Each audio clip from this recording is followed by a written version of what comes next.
Cheering at pro wrestling shows in Japan is back, and 2023 is already shaping up to be a big year in the history of pro res. That's why you should listen to the Emerald Flow Show. From the Royal Road to the Green Mat, Paul and Gerard take you into the world of All Japan Pro Wrestling and Pro Wrestling Noah. Not only do we analyze events, but we examine business, who is getting over, what angles are working or not. Occasionally, we take a look at other Japanese promotions like DDT and Zero One. So if you're looking for more coverage of the world of Japanese wrestling, check out the Emerald Flow Show on the Voices of Wrestling Podcast Network, available on all of your favorite podcast apps. This podcast is a member of the Voices of Wrestling Podcasting Network. Visit voicesofwrestling.com to hear the rest of our great podcasts, as well as show reviews, columns, opinions, and updates across the world of wrestling. What do you guys want to talk about? You are listening to the Flagship Podcast with your hosts, Joe Lanza. If this story was any good, maybe you people would understand it. You don't even understand the story. It goes over everybody's head. How great can it be? Maybe they need to talk more during these matches. And Rich Crage. This is my entire life's goal, is to be a WWE superstar, and now I am the NXT Women's Champion. You can take that. If you want that, great. Good for you. I want him to talk about getting roadhead. You know what I mean? Like, that's what I want out of my wrestling. Call me old-fashioned, Joe. And we are live on the Flagship Podcast. I am Rich. He is Joe. Joe, what is happening? How are you? I see you went with the intro where I'm screeching. If the story's so good, why doesn't anybody understand it? It's a good one. Man. Oldie you know, but goodie. when I hear Oldie but goodie.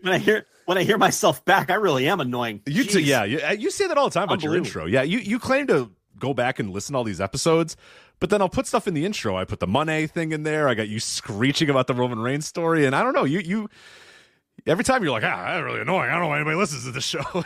I agree. I don't disagree with that, but you say you listen back to these shows, but I don't know. Do you not pick up on the annoyance at the time, or?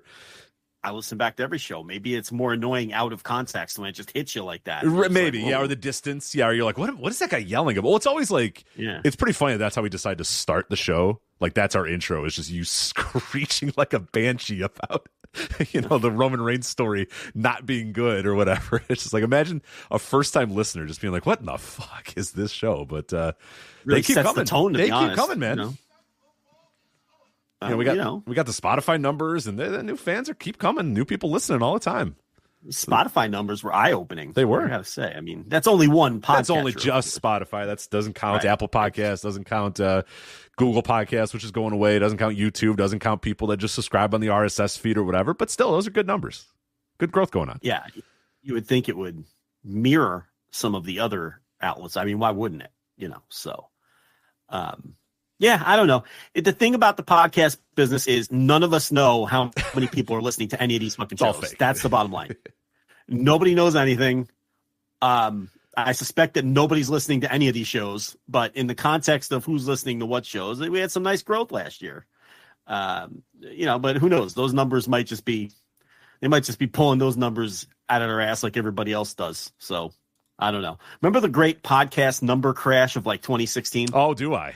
I? Yeah. So that was fun. For a peel behind the curtain, we on our previous podcast provider, one day overnight, our numbers just boom. They just went nuts. They were going crazy. Everything was up.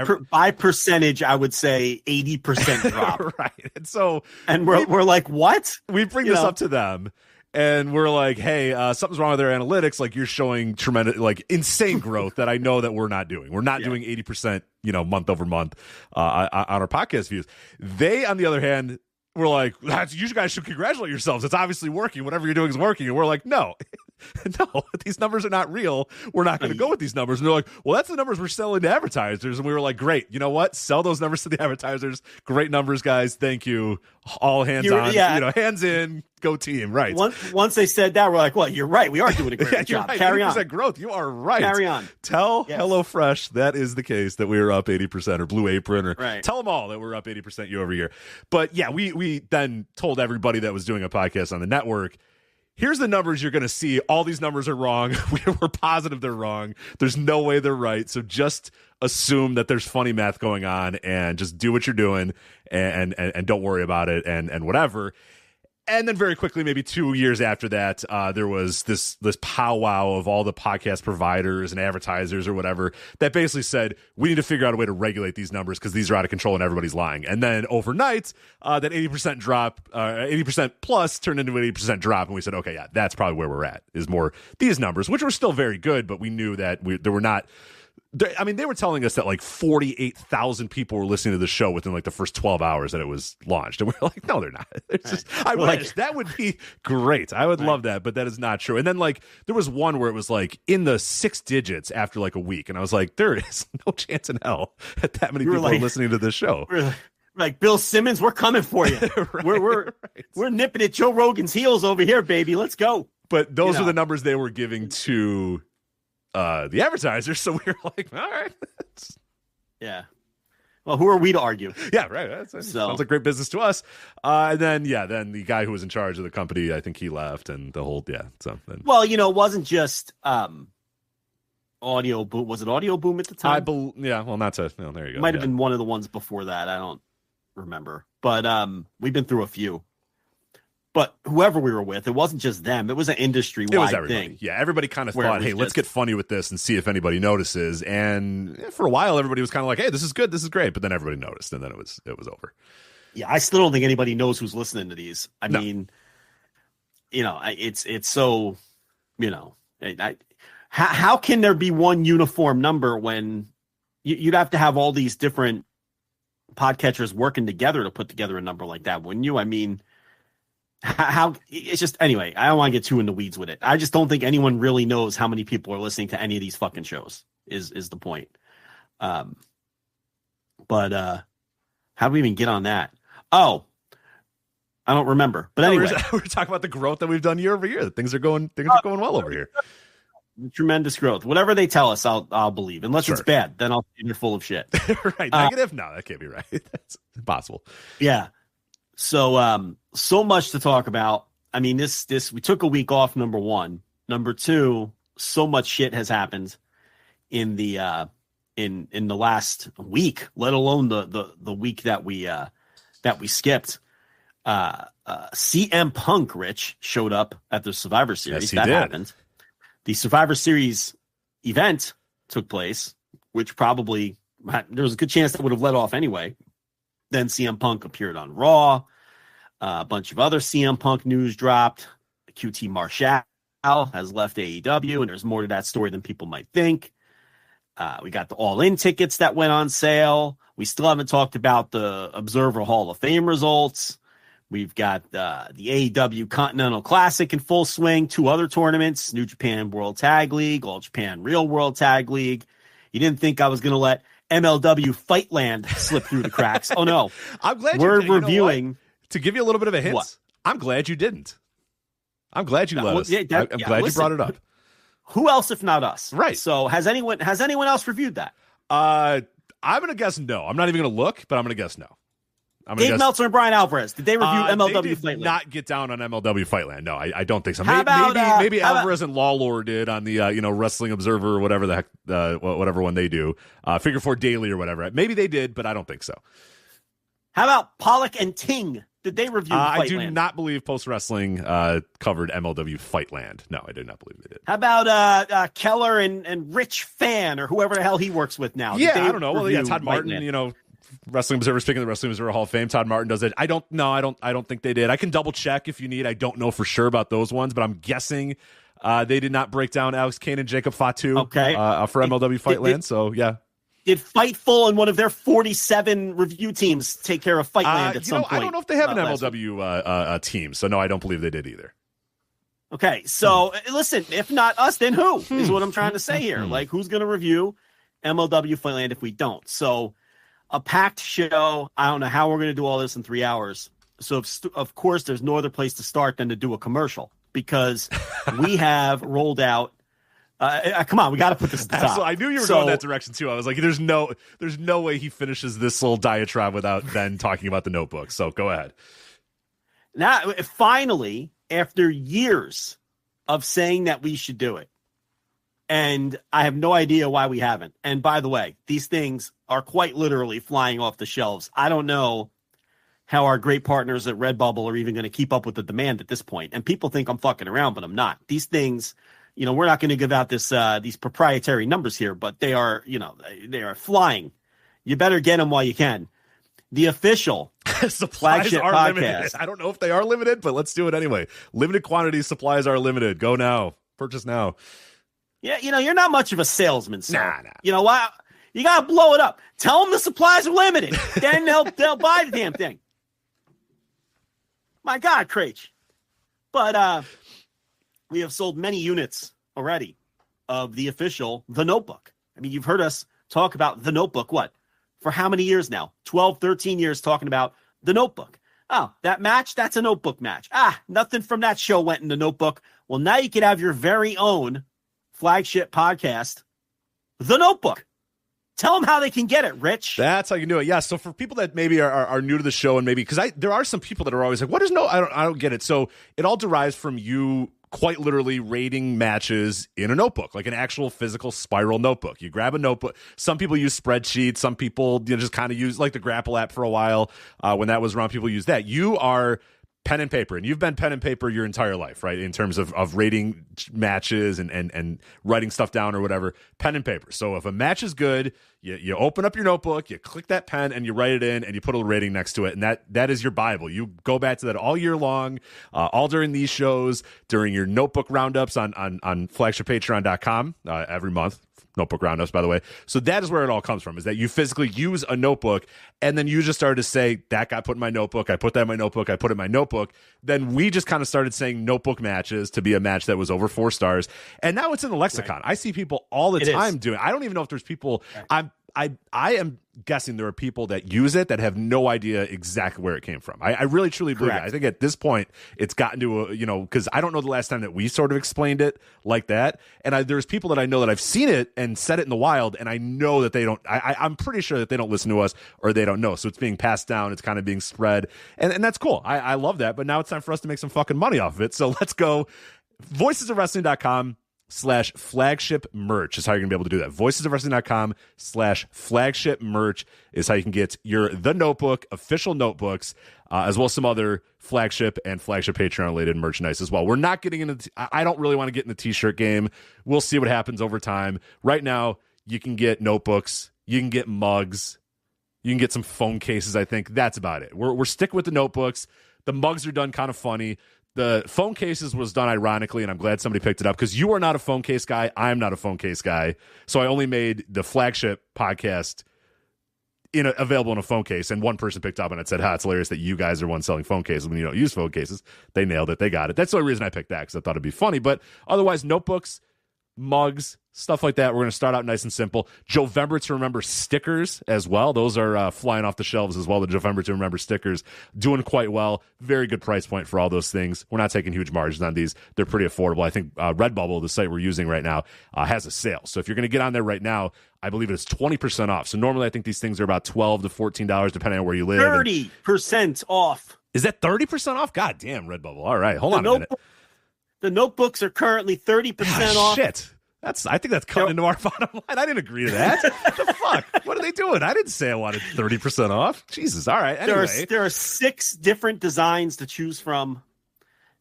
You can get it with look, I recommend the one that says The Notebook on the cover. I mean, because that's what it is. It's The Notebook. So, but you want one that says the flagship, you want one that says the flagship Patreon, go for it. Comes with a black cover, a white cover. The phone case, yes, was an inside joke. So if you want to run around with a flagship phone case, go ahead. But yes, that was those have not most sold definitely quite as well as the other ones. That's fine. No, that's plenty fine. of those, plenty of phone cases still on the shelves, right. From what we understand. But the Notebook, it was about time. We've been kicking this idea around for at least 5 years, and what happens is you kind of have to sell these things before January, because people want to track their matches. You want to track them all year long. So, finally we got ahead of this. Us dummies always think of this idea in like February, and then it's way too late to do it. And then we're like, they'll release it in March or whatever. That's not going to work. So, right. Yeah. So, maybe I'll pick up one of these notebooks. We'll see. I got one in the mail. I got one in the mail already. Notebook.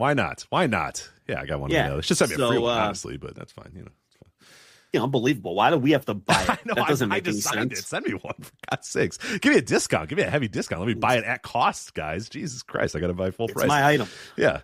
Look at the chat. Look at all these happy customers. Just got my notebook, purchased mine. I got the black cover. So, as I said. Aaron Quinn said, my entire family called me to ask if I purchased one yet. So it's starting to get out of the, it's out in the wild now. People know about it. That's right. It's a dubious comment, but we'll roll with it. I'm sure Aaron would never lie to us. We got, but yeah, you're right. Like I've seen that's definitely part of the wrestling lexicon now. You see people say notebook match and whatnot. That 100% came right here from us. I mean, that's one of many things that we have influenced in the SMARC lexicon, and now you can own a piece of it. Don't buy one. I mean, you're going to rate matches for your entire life. So go ahead and just buy 10 of them. So you're covered for the next decade. The holiday season's right around the corner. Buy for everybody. Yeah. Buy for everybody on your list is asking for wrestling branded spiral notebooks this year. And we got it. You know what I mean? Like that. It's the hottest item. You know how some years it's like the Furby, Tickle Me Elmo or whatever. This year it's niche wrestling podcast branded spiral notebooks are all the rage this year. So that's what I know I'm your hearing. kids we're asking for them. They're in luck. I mean, it's going to be fantastic this year. Yeah. Make the whole family happy this year with a niche wrestling podcast branded spiral notebook. My wife has already committed to buying a mug because when I showed her all this, she said, "Oh, how cute! Your little podcast has little items." It was her exact. How demeaning! Unbelievable. So, yes. So, I'm like, hey, listen, that little podcast is paying half these bills. All right, ma'am. Okay, you don't have to emasculate me, in front of the children. Yeah, I mean, yikes, my God, man. But she works in an office, so why doesn't she buy one for everybody? What a secret Santa! You get they do the secret Santa, or maybe their office has a white elephant. Just buy them all mugs. Buy them all Flagship mugs. I agree. I mean, I think it'd be a great gift for everybody in the office. So I know they're all big listeners. So. Oh, of course. Hopefully not. Jesus Christ. The whole gang over there. Yeah. Shunny Woods says, Tickle Me Lanza when? That's going to be a while till we do Tickle Me Lanza. But, hey, when rent's due or bills get tough, then, Yeah, you got to do what you got to do. But over at that bank, I know they're all big listeners. In between handing out loans to farmers to build new barns, they're all, the drive-through is going rich. You told me this, right? I think I didn't make this up. That like guys will ask for like $200,000 in the drive-through, like with their pickup truck, and then sign the paperwork there, and then drive away with like a loan. Yeah. Out here in the sticks, you never know who has money. You can't tell by appearances here, Rich. This is not the city. So, yes, you'll have guys drive up in 1978 Ford pickups and ask for cashier's checks for $250,000 so they can go buy some plows. Happens all the time. I love the drive-through transaction, too, for such a large transaction. Right. They won't even come in. Yeah, and then they have to explain, sir, you got to come in for that. It's a lofty sum. We might have to see some identification and whatnot. right. But at least use the tube gimmicks. I haven't been to I haven't actually gotten anything at a bank in quite some time. Like I'll go to the ATMs, obviously, but I don't think I've like made a deposit. With the tube gimmick. Is the tube gimmick still around, or have they since left the tube gimmick? The tube gimmick is still around, believe it or not. Like I have a pill like thing, and you go, okay, yes, here you go. You do, and you press the button. Then they're like, "Hello, Mr. Craich, how are you today?" Like that kind of shit. Yeah. You're like, "Oh, I need a deposit slip. All right, we're gonna send one back." And then they absolutely. Then it opens, and you go, "Okay, there you go." Yeah. Like you, I have not stepped foot in a bank. Oh, I need a pen. All right, one moment, sir. Yeah. This goes on for 18 minutes before you've completed your transaction. Absolutely. Yeah. Glad to hear. You can tell. And you can tell that you can tell when they're tired of losing their pens because it's like taped to a fucking it's taped to a clipboard when it comes back to you to ensure that. I'm so glad. I'm glad banks are still like that. That's nice because they're starting to close a lot by me, man. I think the days of a physical bank are starting to not, at least around me, are not doing very well. But it's all right. Yeah, it's I haven't stepped foot in one in a decade. I'm not the one helping their business. I'm not, Not yet. I mean, everyone's still has money in the bank. Yes, the institution of a bank is still necessary, but the actual physical walk in the building and sit down with, you know, like I was able to get like a CD like online. You know what I mean? I just like went on to my Chase website and said, I want to open a CD. And they're like, yeah, sure. All right, here you go. I never had to step foot in a bank at all. And now I have a CD. I have multiple CDs and it's fine. You know what I mean? Like, whereas before you have to sit down, you have to fill out this paperwork and the lady would come over and okay, well, you know, and you're not doing any of that now. Doing everything on an app has improved my investments like 1,000,000% just because it's so low effort now to move money around to different things because you could do it on your phone instead of like, going to the like, deposit to someone slip, and the deposit sign slip? papers. Oh, like, God, I would never, forget it. Don't let my wife hear any of this. Yeah. God bless her. Yeah. Hopefully it keeps paying those bills. Lifeblood. But yeah, of course, one of the busiest wrestling weeks in years. And here we are a half hour deep and haven't talked about any of it because that's what we do here, Rich. Trying to sell some fucking notebooks. Yeah. voicesofwrestling.com/flagship merch, or you can go to redbubble.com and just look at the Flagship Podcast. You'll be able to find that there as well. But voicesofwrestling.com/flagship merch is how you're going to be able to do that. So, all right, let's get into some of this wrestling. How about that? Yeah, and don't worry, we'll burn another 20 minutes pushing the Patreon. That's coming. That's coming. Brett versus Owen just came out, man. I got a lot to talk about. So much content on the Patreon. We were killing it last week, so you're going to get that coming up soon. Yeah. But let's talk about Survivor Series 2023. The big story, of course, out of Survivor Series. We'll talk about the show itself here in a moment.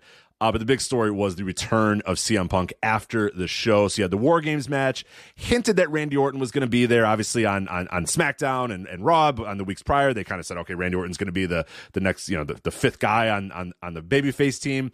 He didn't come out, and then people started to wonder, oh, maybe that means that CM Punk's going to come out or whatever. And I like how they did this. They had Randy Orton come out, and everybody was still happy that Randy Orton came out, but you could tell there was a little bit of like, all right, we kind of thought it was CM Punk, and they kind of gave us a little bit of an idea that it was going to be CM Punk, but okay, that makes sense. It's Randy Orton. That's fine or whatever. And the people were still happy to see Orton, and then Orton did the match, and everything went well for the War Games. And then when it was over, they put the bug up, classic kind of Triple H NXT takeover thing.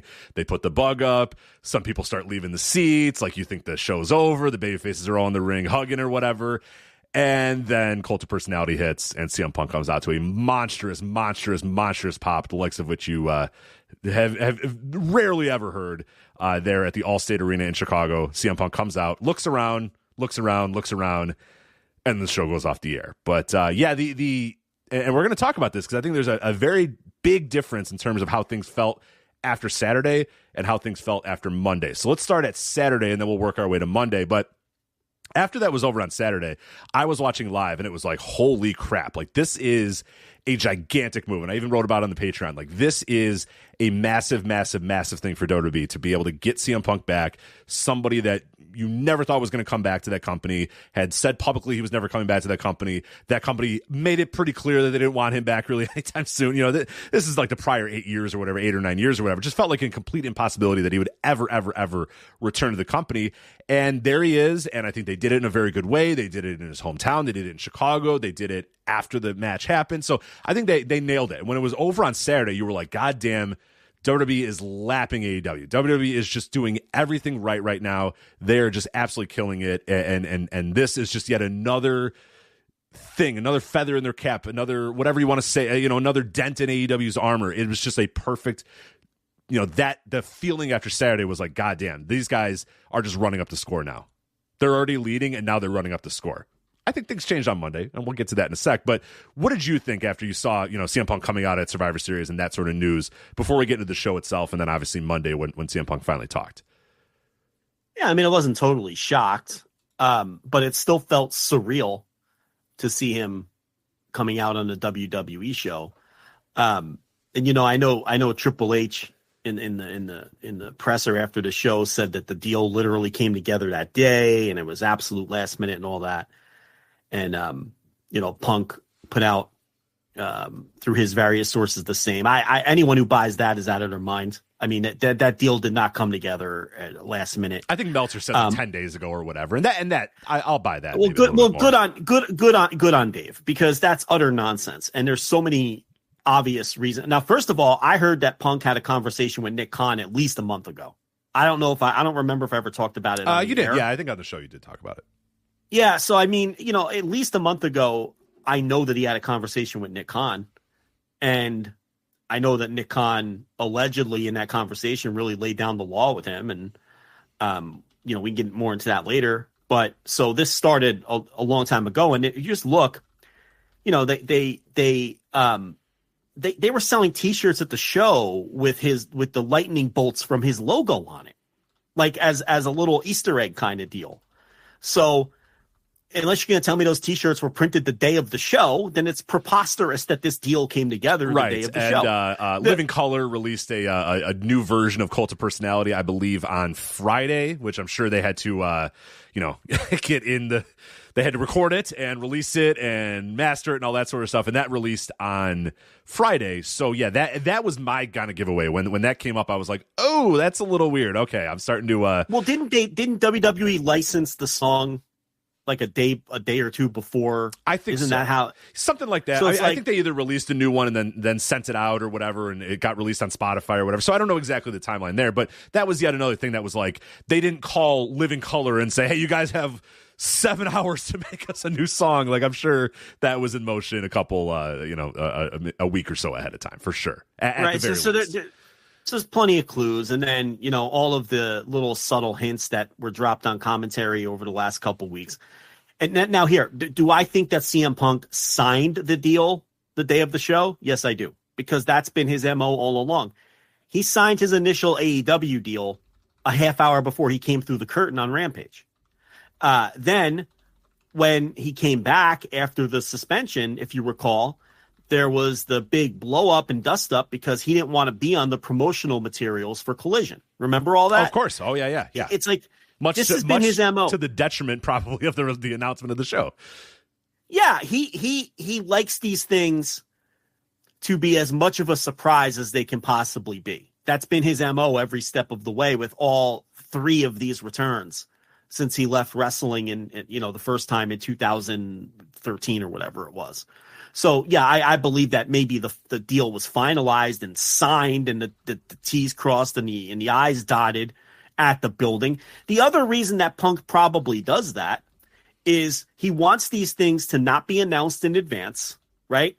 So he knows if he doesn't have a contract, these companies aren't going to screw him over and announce that he's coming and blow up his spot because they can't risk that because then he doesn't have to show up. Okay, so what he does is he says, all right, well, I'm not going to sign anything until I physically get to the building. That way, I know for certain that this can be done the way I want it done, which is unannounced and as a surprise. So, yeah, from that standpoint, he probably signed it. I have no doubt that he signed the deal the day of Survivor Series. But do I think that this deal came together at the last minute the way they're trying to sell it? Absolutely not. There's too many clues to tell us that just cannot be true. So, and the fact that I know he was talking to the company long before that. So I didn't know that Dave said 10 days out. So, I thought, I was going to do reveal some crack detective work here for everyone. But yeah, good on Dave if he blew that up because that's preposterous that the deal came together at the last second. But yeah, I mean, it felt surreal and it felt big. And that night you're thinking, man, this is a massive, massive L for AEW. They just look really, really bad. Even though he had to go, and there's no question he had to be fired.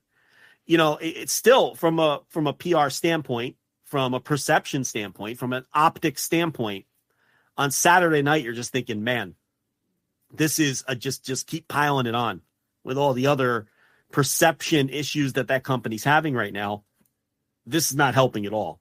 But, as far as Punk goes, I guess this would tie more into a conversation about the promo on Monday.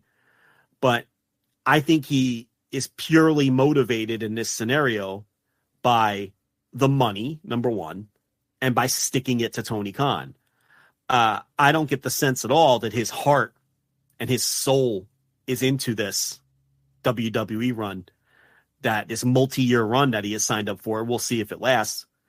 I think he will be on much better behavior because he knows they're not going to tolerate him because they don't need him. Right. And I think that is the clearest thing that when I, after Saturday, we didn't do anything on Saturday. We didn't plan on doing an instant reaction live. I don't believe you were even watching the show live. I was sick that day, so the only reason I was home to actually watch the show is because I had plans to go out, and I just ended up staying home and watching it. But I wrote on Sunday morning about sort of what this all meant. I did that at flagshippatreon.com, $10 tier, by the way, if you want to read that. And it was more like I said, it was like a shock of all shocks, another optics loss for AEW, WWE running up the score. But then, as I'm kind of working through it, I'm also saying, okay, now we have to look at what's actually going to happen here with CM Punk, is that, yes, he's in WWE. He has no leverage anymore. His leverage is gone. There is nothing left to do. For AEW, he always had a huge amount of leverage over them because he could say he could either leave, he could go back to WWE if he really wanted to, he could just never come. Like, there was a lot of stuff that he always knew that he had the upper hand on AEW. AEW needed CM Punk more than CM Punk needed AEW. You know what I mean? Like, I think he obviously wanted to be there, and there's no doubt that he was more than happy to accept the large amount of money that they were paying him, and there's no doubt that he wanted to come back to wrestling. But AEW always needed Punk more than Punk needed AEW. That is not the case anymore. WWE does not need CM Punk right now. Is it great to have CM Punk? It is fantastic to have him. I'm sure they're going to be more than happy to have CM Punk for however long they're going to have him for.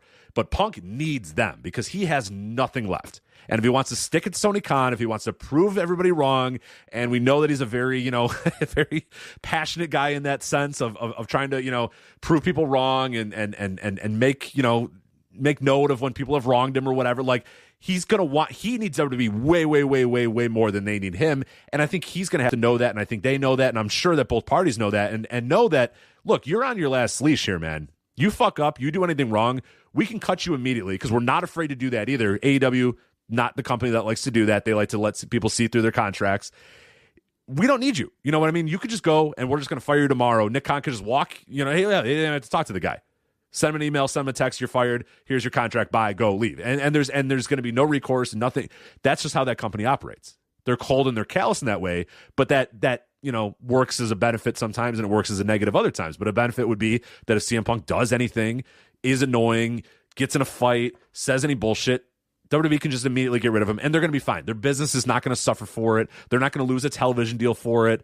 I don't think their ratings are going to plummet or whatever. They were perfectly fine without him, and they'll be perfectly fine. They'll be great. Hey, it's going to help them for sure, but they will be more than happy and just okay without him as well. So that leverage is completely gone for CM Punk. So I agree with you. I think he'll be on better behavior. I don't know what the best Punk behavior is, but I think he will certainly be on better behavior because he simply has to. There's nowhere else to go. Because once WWE says, all right, we're done with you, pal, he's done. His wrestling career is over. There's nowhere else to go. Unless he wants to go to the world of MLW or he wants to cross the line with TNA. He can do that. But well, TNA made him an offer. And, that's another thing I wanted to talk about. I don't want to get too far off the beaten track here. But, TNA did make him an offer, and it looks like Anthem is willing to throw big money around and try to get a difference maker because now word is coming out that they thought they had a shot at Will Ospreay too. And, credit to Will Ospreay for a guy who has a reputation for not being very bright. He played his free agency as well as anyone could have played it. He did all of these bucket list things, like he's checking off items on a list and making it look like he was going to wrap up his, independent wrestling career, so to speak. He made sure he went to TNA and had a great time there and cut all these promos and said that he'd love to come back. And then he got them in the mix and got them to make an offer. He was bantering with Seth Rollins on Twitter and making it look like, WWE was a real possibility. And the fact of the matter is, whether WWE or Impact were legitimate, real possibilities or not, he created a perception that they were. So it really doesn't matter whether he simply used those scenarios for leverage or whether he really was considering all options. The bottom line is, to Tony Khan, all of those options were on the table. And then Tony Khan used his exclusive negotiating period that he had granted to him by New Japan, which the other, WWE didn't have that luxury, and he hammered it out and he got the deal done and he got the guy in. But they made an offer to Punk as well. And it shows that TNA, and maybe they'll make an offer to Sasha Banks because she's the next, major free agent to fall here. And, it shows that, look, we have another player, at least we know this now. We know that they feel like they could afford one big time major player. We know that at minimum because they've made offers to two of them. So now, would one of these major stars go to TNA while they have offers on the table from AEW or WWE? Probably not, because there's obviously limited growth opportunity there and limited visibility. And it's not purely just money. These people have egos too. And if you go to TNA, you're completely off the grid. You're wrestling on Axis TV or whatever that channel is called. What is that called? Is it called Axis? Access, yeah. Access TV. You're on Fight, sometimes on pay-per-view. It's you may as well. So from that standpoint, and you're a big fish in a tiny pond, and eventually someone's going to take their money though. It's going to be the right situation, and someone's going to take their money. I would have loved for Punk to have gone there, honestly. Like, it would have, honestly, if you're going to be really about, really want to walk the walk and talk the talk or whatever, that would have been an ultimate move there. Is to go, you know what, fuck it. Yeah, I'm going to go here, and I'm going to raise these guys up. I knew he wasn't going to do that because, and we're going to talk about that with after the promo on Monday, but that would have been a really, really cool moment to be like, all right, look, I don't want to go back to WWE because of a lot of reasons, but you know what? Fuck it. I'll go to TNA. I'll raise the water level of TNA or whatever. Like, he was never in a million years going to do that, but I think it would have been fun, even if doing it for 3 or 4 months or whatever, even just doing it for a little bit. I think that would have been really, really cool. But ultimately, yeah, I mean, there was no chance that anyone's going to do it, but somebody might take the money. Hey, you know what? You got to ask. You know what? I'm glad that TNA is at least in the room, sending those offers, asking people, even if they know they're going to get a no from most of those people. You never know. One of them might say, you know what? Fuck it. Yeah, let's do it. Let's try it. Hell, Trinity. We go back to that. That was a shot in the dark in a lot of ways of, hey, you know what? Maybe she's never going to want to come here because she's only known one thing, and she signed up, and she's been, very good for TNA. She's helped them out a lot. She's certainly, raised their live attendance, and I think there's been a lot of buzz around her. I mean, how much sustainable buzz that is, anything to get them to the next level? No, absolutely not. But I think it was one that, hey, you got in the room, you asked the person, they said yes, and yeah, good for them. Yeah, I wouldn't consider her a big time free agent or anything, but it's certainly, someone with some name value coming in, but someone's going to take their check eventually. And it's going to be interesting who it is now, knowing that they can be in the game for some of these bigger free agents. But Punk, look, that promo on Monday, I mean, forget comparing it to Saturday, which felt electric. Well, that was in Chicago. Okay. He shows up Monday to, I think it was Nashville. Yep. And they saved the promo for the end of the show, and it did pop that quarter hour above and beyond what that quarter hour would normally do. And obviously Monday did a monster rating, 1.884 million viewers, way up year over year, way up over last week. So, but the promo itself was so lifeless and listless and heartless and soulless. When you compare it to his return promo on Rampage, it's like almost a different human being. Like, the CM Punk on Rampage, you could tell was full of excitement, and he couldn't, he looked excited to be back, and he was just yelling. Remember when he was walking out of the ring, he was just screaming the entire time. He just yelled, and just the look in his eyes, like he was dead behind the eyes on Raw. Yes, he was. Yes, he was. He looked like someone who was just taking a check, and he literally said, "I'm here for the money." I mean, that could be part of whatever storyline they're telling or gimmick they're going to do, but I mean, he literally said that after his promo was over. And the promo didn't have the life or the heart or the soul that it had when he returned on Rampage, because I don't think he feels anything being back there. No, I agree. I mean, he could say I'm home all he wants, but it didn't, those are words. And I didn't feel any emotion behind those words. Whereas he had the eye of the fucking tiger when he came back to the first time to AEW. And there's just, I don't get the sense that he's excited, and I don't get the sense that he is particularly, I don't think he's feeling anything special regarding being back in that company. I think it's motivated by spite, and it's motivated by, well, I'm 40, what is he, 44 or something like that? 45. I'm 45 years old. I don't have a lot of big money earning years in front of me. It's probably now or never. I'm going to take their 3-year deal or whatever the fuck it is, and I'm going to make millions of dollars, and that's going to carry me through, the rest of my life now. And I think that's what he's motivated by: money and being on the other side to try to stick it to Tony Khan. And I think the on Saturday, it felt like AEW couldn't have been dog walked, any worse. And then on Monday, I thought to myself, wow, this doesn't feel as bad for them now, because this version of Punk is not exciting at all. Like, I came off of that promo not being interested in the least of what he does next week.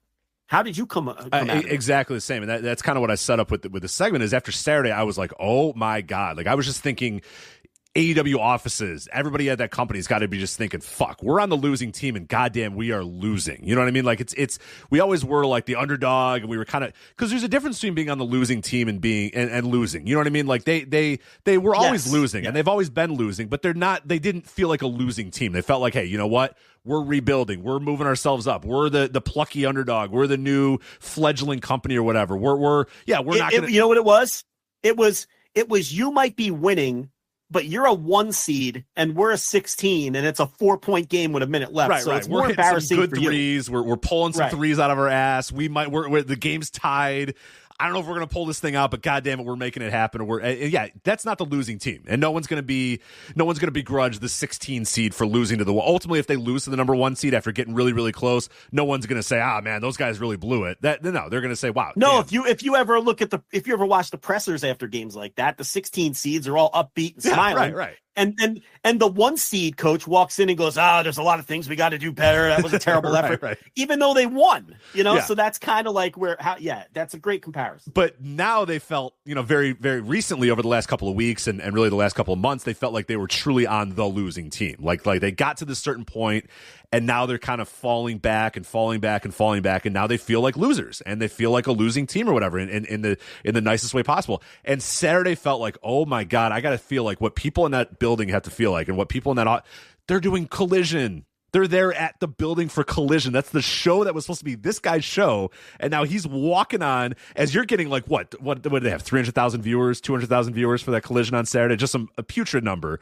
that, of course, they were going to have against Survivor Series. But like, if you're there in that building, you're working in front of a quarter-filled basketball arena on this show that's supposed to be Phil Brooks' show, and there's 300,000 people watching or whatever. Now that guy just showed up in a sold-out building in Chicago where they tore down their fucking set to make sure that they could sell more tickets to that show. They got 17,000 in that building, an all-time record or whatever. Just insane. They did it on Friday. They came back on Saturday and did it. Then CM Punk comes back. Randy Orton comes back. Everybody's over. You just got to be like, God damn it, we're fucking losing. God, we're on the losing team. Like, you have to look around and go, I'm on the losing team. I'm so on the losing team. This sucks. Because, of course, it sucks to be on the losing team. So Saturday was like, it couldn't have been any lower for them, just seeing this happen and going, fuck. But then Monday, I had the exact same thought that you had. And it actually wasn't just his promo.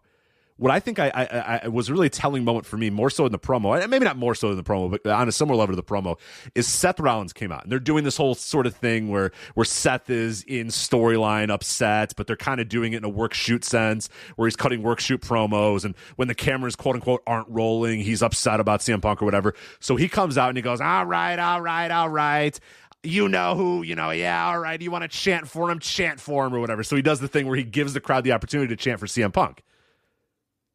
And 25 people chant CM Punk. You know what I mean? It wasn't a... Well, that's the other thing. When Punk comes out, he didn't get a pop. That's exactly... So that was the first moment where Seth got out there saying, okay, they're going to take over this promo. So what I'm going to do is I'm going to say, yeah, I know who you want to talk about. You want to talk about CM Punk or whatever. So he goes, you know what? Go and do it. So he sticks the mic out to say, all right, fans, go and do it. And not that many people do it. You get a smattering of CM Punk. But it was not a raucous thing. It wasn't like the 10,000 people or whatever was in that building in Nashville all started chanting CM Punk. They did, and he went, all right. They tried to get him to do it again, and nobody did it. And then he goes, okay. And then he did the rest of his promo, and I was like, ooh. Right. That's a little like saucy. The design. The design of that was for the fans to give this thunderous CM Punk chant. Right. Like Paul Heyman used to be great about that. They would, anytime they were in Chicago, they would bring Paul Heyman out. They did it the one year I remember I was at a Raw pretty soon after Punk walked out or whatever, and they had Heyman come out, and Heyman just played the audience like a fiddle. Just said, all right, chant his name, do this. All right. Okay, are you all done? Now let me do my thing. And he got it out. And like people didn't chant it the rest of the night. Like he was a master at it. They put Seth in that position to say, hey, Seth, go out there, say your little thing, give the crowd the chance, and then get on to you with your promo. But he didn't really have to stop. Both not to blow up his segment, but also to play into the match they're gonna have. Right, exactly. Like it's kind of dual, yeah. And then it was kind of hitting me like, wait a minute. How many of these fans truly give a shit about CM Punk?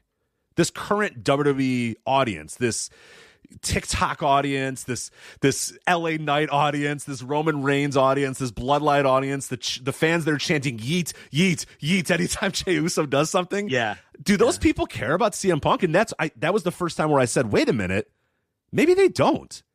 And then he comes out later in that night and gets an okay pop. Joe, did you watch the YouTube video for this segment? They sweeten the fuck out of that. Oh, did they sweeten the fuck out of that YouTube segment? Listen, if you still have it on your DVR, I'm talking to the audience. I do. I listen to it. I listen to it back and forth. I got to try to do a clip here. I don't think I thought it was tepid as hell. And then they even pan the crowd and no one's really reacting. They're standing. But he's not getting much of a reaction at all. And it was really stunning to me what little reaction he got. But I think you're right. I think they have turned over a lot of their fans. We've talked about this before. They have really, a lot of those disenfranchised WWE fans finally just gave up on the company. Some of them became AEW fans. Some of them are probably just gone into the ether. But those fans that would hijack the Raw after Manias, the fans that would chant CM Punk, the fans that would shit on promos, the fans that would boo the baby faces being pushed and cheer the cool heel, they're gone. WWE has a fan base now that goes along with the show and actually likes what WWE is presenting, which wasn't the case for about a decade. And I think you're absolutely right that the Nashville crowd reflected that heavily, and he really didn't get much of a pop at all coming out. And then, as I said, the promo was just flat. Oh, the promo was just flat. There was nothing to it. Yeah, it felt very much like people. You know, I was watching it in real time, and people were saying it reminded them of like 2013 Rock when he came back, and it was just kind of like Hollywood actor Dwayne Johnson just kind of being like, I'm back where I've always needed to be. I'm back where I always want to be, and I'll never leave again. And it's like, all right, dude. Everybody knows the score. It's when fine. he was reading off his wrist tape. Right, exactly. And yeah, it came across like that. But then somebody said even more what I loved, and I was like, holy crap, they nailed it. It was like you put into an AI, give me CM Punk returns promo to WWE. Yeah. And that's what it was. And then even more so, we decided to do that, Joe. So you want me to read off the Chat GPT CM Punk return promo and tell me if this sounds familiar to you? Man, we should have talked about this before the show. Here's how we should have done this segment. Are you ready? Yes. What you should have done. Well, there's still time. Maybe on the edited show we can do that. Maybe the live audience will get the shitty version of this. Go ahead. What do you got? Right. Sorry, live audience. You get the shitty version of the segment. We're going to reshoot this for what you should have done is said, Joe, I'm going to read you CM Punk's promo from Monday and then see if anyone can tell the difference between the AI promo and the actual CM Punk promo. But anyway, what did the AI spit out? Okay, so this is at the Chris Sampson did it. Chris Sampson, Voice of Wrestling contributor, put this in a Chat GPT and then spit it out, and I was like, holy shit, this is great. I have to read this on the flagship. Here we go. Okay, so it's got actions in there too. So we have the arena is buzzy with anticipation as the crowd eagerly awaits the return of a legend. The lights dim and the familiar static of cult of personality fills the air. The crowd erupts into cheers as CM Punk makes his way to the ring, microphone in hand. CM Punk, well, look who's back in the WWE. The straight edge savior, the voice of the voiceless, the one and only CM Punk. The crowd cheers, reach a fever pitch. That was different than what actually happened. As Punk soaks in the moment with a sly grin on his face. CM Punk, you know, they say absence makes the heart grow fonder. And judging by the reception I'm getting, I'd say you've all missed me quite a bit. The crowd chants CM Punk in unison, and Punk nods appreciatively. CM Punk. But let's get one thing straight. I didn't come back for the fame, the cheers, or the spotlight. I came back because this place, this industry, it needs a wake-up call. It needs a voice that isn't afraid to speak the truth, to call it the hypocrisy, and to stand up for what's right. So I was going to say that's the one spot that the ChatGPT was more passionate than Punk was, because he didn't say anything of that like that. Yeah, he briefly mentioned people in the locker room who don't like him, and he's here to, but yeah, it's anyway, you may continue. All right, CM Punk. I see a locker room full of talent, but I also see a lot of complacency. I see champions who think they've reached the top and can coast on their success. Well, I'm here to shake things up. I'm here to remind everybody what it means to be the best in the world. He literally said that, right? Like, remember? Yeah. That is exactly what he said. So that is right on the money there. CM Punk, so whether you're a veteran resting on your laurels or a hungry newcomer looking to make a name for yourself, hear this loud and clear. CM Punk is back, and I'm not here to play nice. I'm here to ignite a revolution, to give the WWE Universe what they deserve, a show worth watching. The crowd roars in approval as Punk drops the microphone, his theme music blaring through the arena once again. The straight-edge superstar stands tall in the ring, soaking in the adulation of the fans, ready to make an impact like only he can. All that's missing is the "I'm home," right, which was a very corny. And he even in the promo, he's like, "I know it's going to sound a little hack, but he knew it was corny." Right, to say I'm home. The place that sued me on my wedding, or fired me on my wedding day, sued me. And when he says, compare when he says "I'm home," and just the feel, the emotion, the look in his eyes.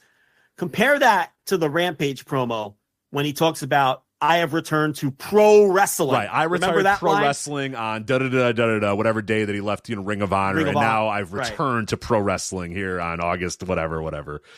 Yeah, and the light in the difference in the light in his eyes, and the passion behind his words, and how euphoric that he looked. None of that on Monday. And I'm just thinking to myself, on Monday, I had a totally different feel than I had on Saturday. Yep. I was like, I'm like, I sat through that entire wretched Raw show. And let me tell you something. I watched the whole Raw. God damn it. That show is even worse when you're not fast forwarding through everything. I watched it live. In a lot of ways. I watched it live. But in a lot of ways, it's better because it's funnier. Because there's so much bad shit on that show that normally I fast forward through when I watched the 3-hour show in like 40 minutes. So you didn't like the 3 Jelly Roll segments? Was that too many for you? No. See, when you got Nia Jax out there stinking it up and everything else, it's like, and then you have Natalya and her partner, her lady partner, whoever that was, already in the ring waiting to challenge for the women's tag team titles in that brutal match. I think it was Tegan Nox, who looks like a completely different human now. It was indeed Tegan Nox, yes. I don't believe it. I know they said it was Tegan Nox. I don't think it was her. She looks like a completely different human being these days. But the show it's funny when you watch the whole. It's so bad it's funny. The show is awful. I mean, the show is unwatchable. I agree that it was. I guess funny. You didn't say so bad it was good. You said so bad it's funny, right? Because I would push back on there's good. This funny moment. How bad every time they do the Otis and the crew and it's just the dance. Akira Tozawa does a dance. Yeah, the show is just so bad and terrible. And that's the other thing. Such a missed opportunity because you're going to have all these people who have given up on the show checking back in.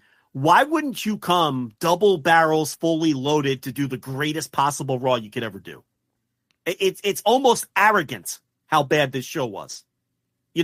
It's like you can't get rid of that arrogance that surrounds this company and that we're just going to do what we do. And they should have been out to impress all of these people like us who don't normally watch the show. And a lot of people who are listening to us right now are AEW fans who never watched the show, who wanted to see what Punk was going to do. They saved him for the end. And then they give people that pile of shit, that boring pile of shit. I mean, that show was terrible. And I can't imagine anyone who wasn't already a regular viewer of Raw watching that show, watching that heartless, soulless CM Punk promo and thinking to themselves, picking up their remote, turning the TV off and going, you know what? That was a great 3 hours of wrestling. I can't here next Monday, right in this. Can't wait for spot. Next Monday. Yeah. I'm all worn out. I'm gonna have some buttermilk. I'm gonna hit the sack, and I'm gonna gear up for next Monday because I can't wait to see what happens with this CM. I can't. That's no way. Did you? There's no way you watch that show and want to come back. Did you notice the completely non-coincidence that Paul Levesque made sure to make everybody aware that he was not there on Monday? That was I know that's funny and everything, but I really don't think I mean, the guy's trying to close a TV deal. I mean, come on, let's. Can he show up for work on Monday? I mean, it's Monday night. He can show up to work on Monday night. They were literally closing the deal on Monday. I mean, he's got to be in LA. What do you want the guy to do? Does he really? Don't they have enough guys? Do they need Paul Levesque there to look over the documents? You have a team of lawyers and executives look that over. You need WWE head of creative Paul Levesque to look. Wait, hold on a minute. Can we all turn to section 36A2 and bring it?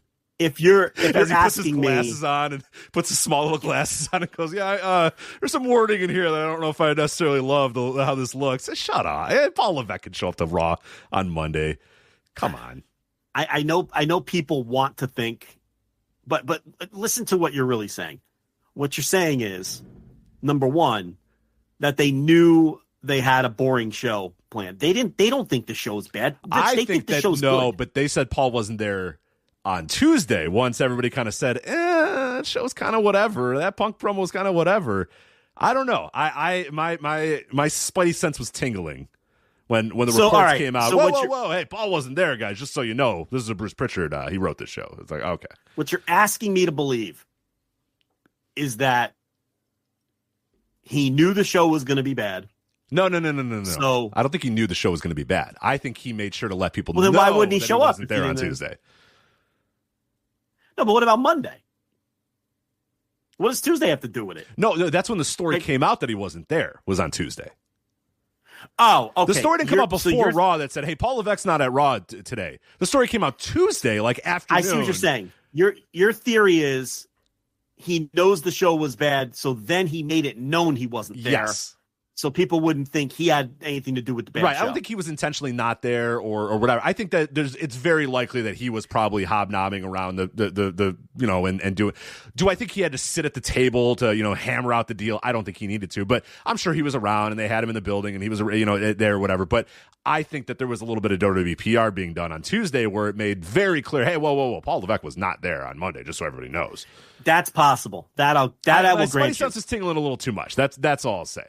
That's possible because there's no way anyone thought that show was good. Right. I mean, well, even it falls in line with the usual, like, remember when there'd be a bad Raw and somebody would say, actually, Vince McMahon came in and he wrote this segment. It was because we used to make fun of that. Right. There was Paul equals good, Vince equals bad for a while there, where there'd be good segments and everybody would say, Paul Levesque just a master of this art. He knows what he's doing. And then there'd be bad segments. And everybody would go, I don't know what was up with that. And then the next day it'd be like, Vince McMahon actually wrote that segment. Oh, okay. Right. Because Vince equals bad, Paul equals good. I don't know. My spidey sense was tingling a little bit with that. Well, that's the other funny thing here. Like, even WWE fans didn't enjoy that Raw. That's and the other thing is, it wasn't just us. It wasn't just us drop-ins. Right. It was like WWE fans that were like, I don't know. It was kind of just a bad show. The other thing, too, is no one thinks that promo was good. No. In fact, that promo was so bad that people have a theory that it was bad on purpose now. Right. Yes. Like, they're telling a story here. It's, the idea is he's not supposed to have his heart in it because he doesn't like the company. And then it's going to be this interloper who still feels negatively towards the WWE, and all of the great WWE superstars are going to defend the company against CM Punk. Like, people are coming up with these ridiculous ideas to cover for the fact that the guy just went out there and didn't have his heart in it, and, maybe this is some fantastic work and it's all, some kind of incredible story that they're laying out here. But I don't buy it for 1 second. I just think that he doesn't really feel particularly moved by being there. Right. And it's a financial move. And you can't fake the funk sometimes, it's like you either have the passion or you don't. And, you see it all the time with athletes. You see it with, people can relate back to their own lives when you've just had it with a job and you're just fucking punching the clock and mailing it in, and and you're just there for the paycheck, and I feel like on day 2 you already reached that point, which right. isn't a great sign, and the question is, we know they're not going to take his shit, but will he be a WWE, will he be on the WWE roster in good standing on November 30th, 2024? No. I don't 1 think year so. from today. I don't think so. You think it's blowing up within a year? I do. You do? I do, yeah. I think he's going to definitely make it to WrestleMania because I think he wants to headline WrestleMania. In fact, we know he wants to headline. That was a point of contention for him when he left the first time. Anything after WrestleMania to me is we are now walking on shaky ground because that's something I think he wants to make sure he does.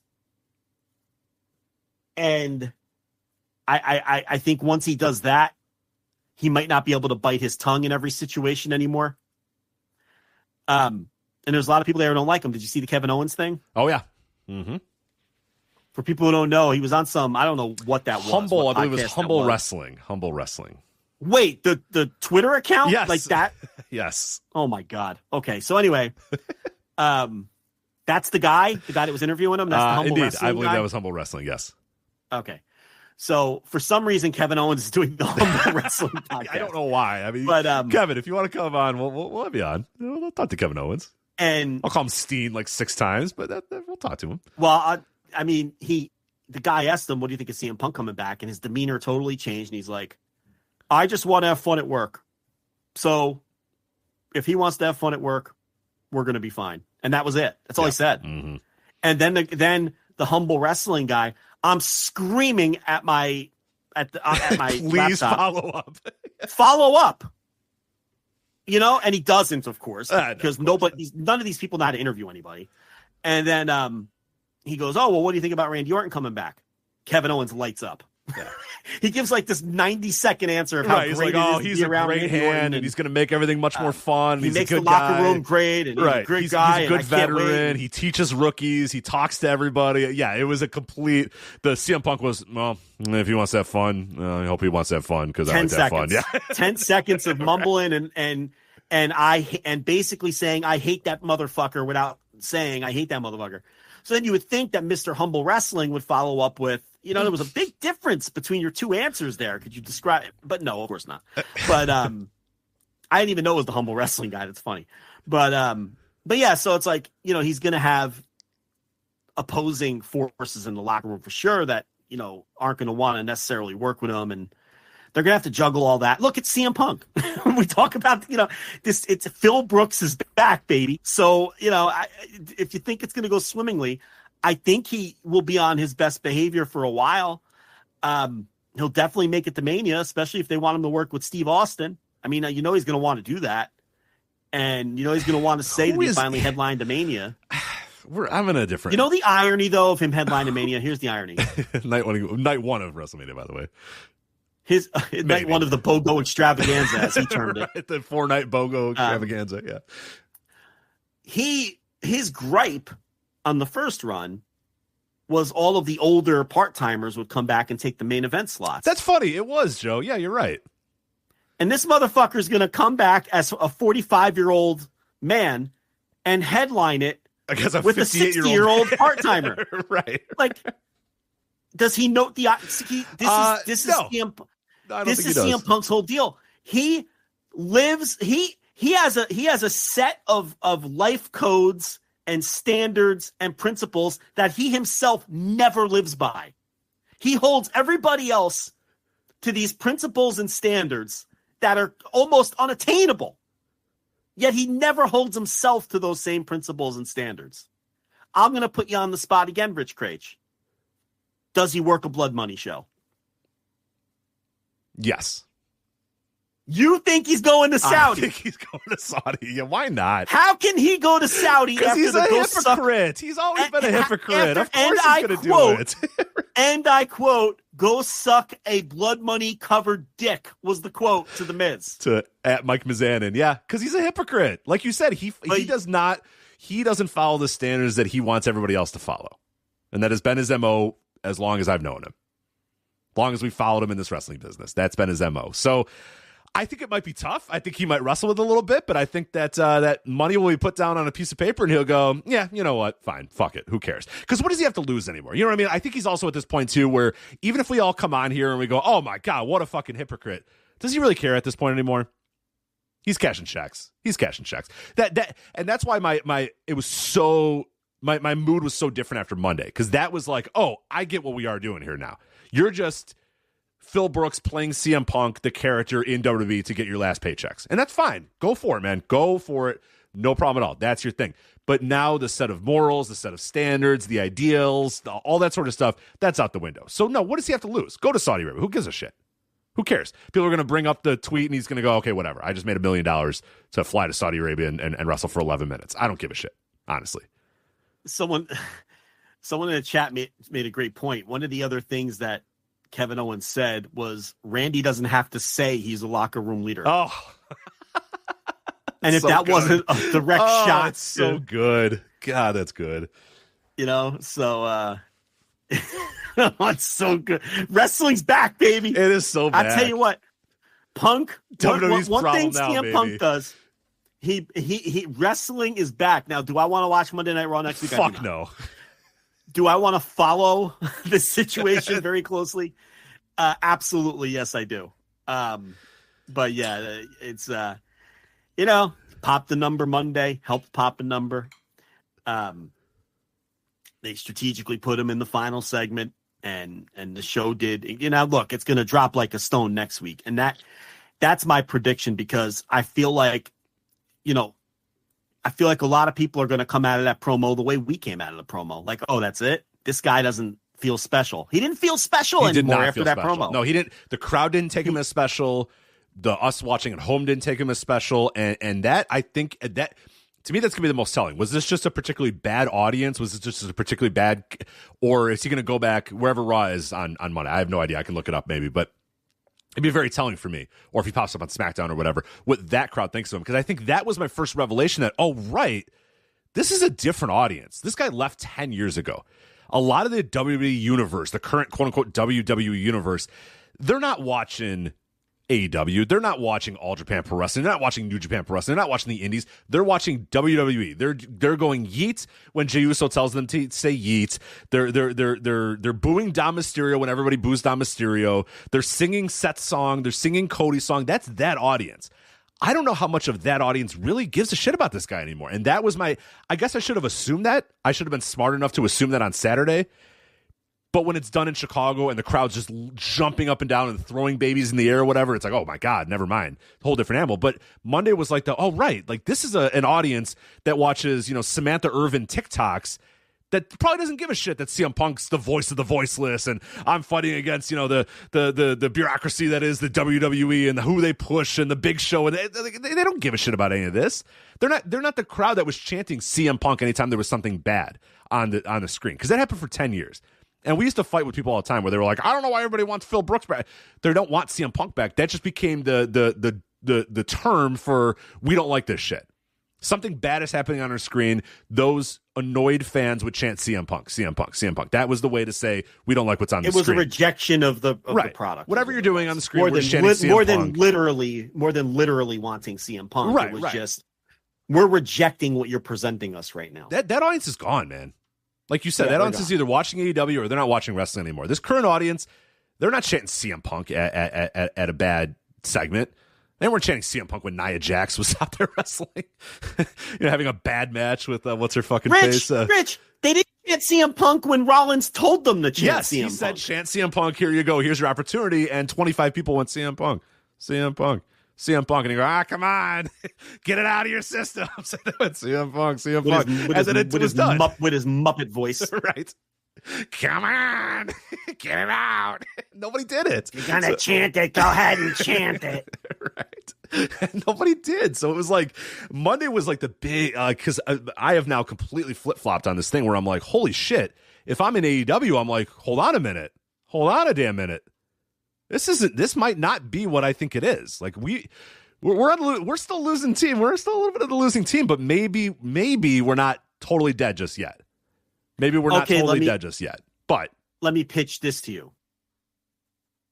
What if it is a meta story of a guy coming in to take WWE's money who doesn't care about the company and in fact flat out hates the company, and he's going to be a heel going up against all of these defenders of the going up against stand up for WWE babyfaces. What do you think? If that is the case, do you give them credit for doing something super creative? I don't know if that's got that many legs, though. I don't know if I love that story. I think it's a good, like, if I was booking a wrestling show, that's a pretty good story. For this current audience, I don't know that they would buy in that much to it. Well, who could be a bigger heel to the current WWE audience than someone who doesn't like WWE? Because they love, this audience loves it. Right. So, and Punk would be the perfect person to play that role.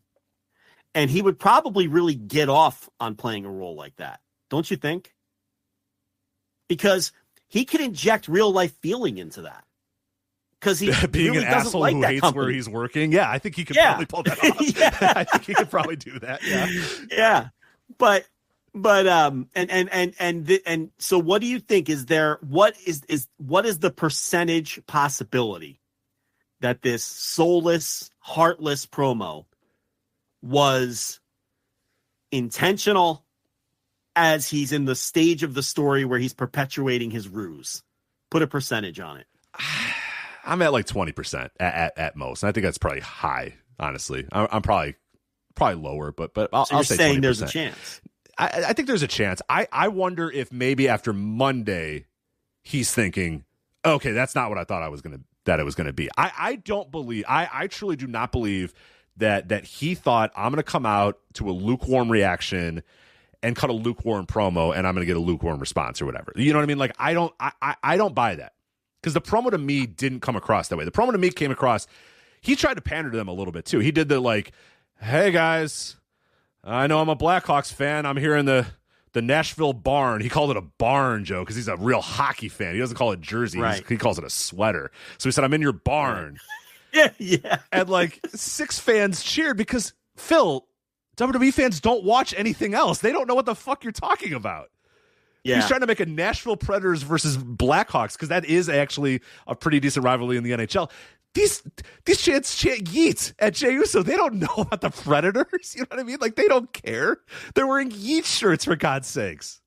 Yeet shirts, Joe. Yeah. They don't care about the Predators versus Blackhawks rivalry of the mid-2010s. They don't care. Phil?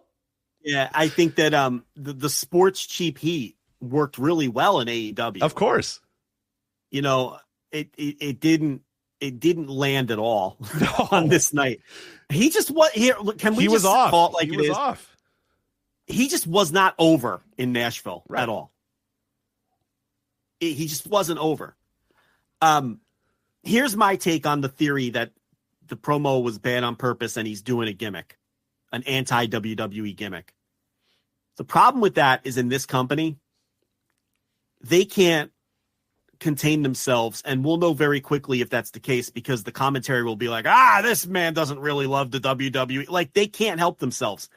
They have to hammer the stories home because Corey they Graves think their like, audience. this is a guy who said so many terrible things about this company. And Michael Colby, CM Punk was never happy in WWE, so perhaps this is, you would know it right away. You would know it right away. Well, we wouldn't know it yet because he cut his promo and then the show ended. Right. And they didn't have a chance to talk. I mean, you would know it like very quickly in the next couple of weeks. Yeah, I'm saying like this on this week's show, if that's the story they're telling, they're going to make it very clear that that's the story they're telling. Because it's the subtlety hammer. That never changes. They think that their audience is dumb, and I'm gonna bite my tongue. And they feel like they have to hammer. They can't allow something to be subtle. They just can't. It's not in their DNA. So, we'll know very quickly. And we'll find out very quickly. Well, I just think what I will say too is that'll be a much higher level story than what they've told over the last couple of years. And if that's truly what they're doing, then good on them. I'm down for it. I think it's a pretty cool story if they can do it. And they have the right players involved. They have a lot of smart people involved. If you have Cody and Punk involved in this, and they're all in, and maybe you have Owens get on board eventually. Like, there's a lot of smart people. Owens, are you kidding me? That'd be great. I mean, there's a lot of smart people involved. If truly that is the scenario, that's a higher level story than what they've told over the last couple of years. And I think that they know that they don't have to tell that high level story to this audience right now. Right. They can tell this Roman Reigns thing, which is simply like you screamed at the intro of this. They don't even know what the story is, the fans. They all put their fingers up and go, he goes, acknowledge me. And everybody goes, yeah. They don't know. They don't know. So you want them to do this 4D chess thing where like Seth Rollins is defending the honor of WWE and CM Punk is talking about guys they're pushing or whatever. That's not even what that, you know what I mean? And that doesn't work that well either, because it's also like, who's he fighting against? It made sense when he was fighting against Vince McMahon and the Big Show and the muscular guys that, you know, and Triple H and that sort of stuff. WWE doesn't really push, and the older part timers, which he is now one of. Right, exactly. So I guess he could do that, and then people would say, "Well, you're one of those older part timers." But again, I don't think these fans really care about that all that much, or they don't really understand the irony of that. But also, like, WWE just pushes whoever. That's kind of one of the things with that's different about the Paul Levesque thing is the shows are boring as fuck, and we'll get to that with Survivor Series. Like, Paul Levesque shows are always pretty boring. People forget that in the midst of takeovers, those NXT week-to-week shows were boring as fuck. But they're more logical, they make more sense, and more than anything, they push guys who are over. They push the right people more times than not. That's kind of the Paul Levesque's the key. Whereas Vince McMahon would just say, well, here's who I think is a WWE superstar, so here's who I'm going to push.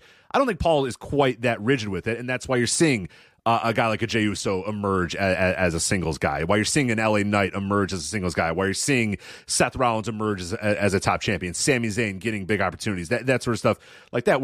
They don't. This all ties in because they don't fight their fans anymore. Right, they don't fight the fans. So like, Punk's going to come out there, and I don't know what his angle would be. Like, what is he going to, I guess, just say this company sucks and all these promos suck and like that sort of stuff. But I don't know if these fans are along for that ride. I don't think that these fans are along for that ride. The bottom line is it was just a flat promo that wasn't over. Right. That's all.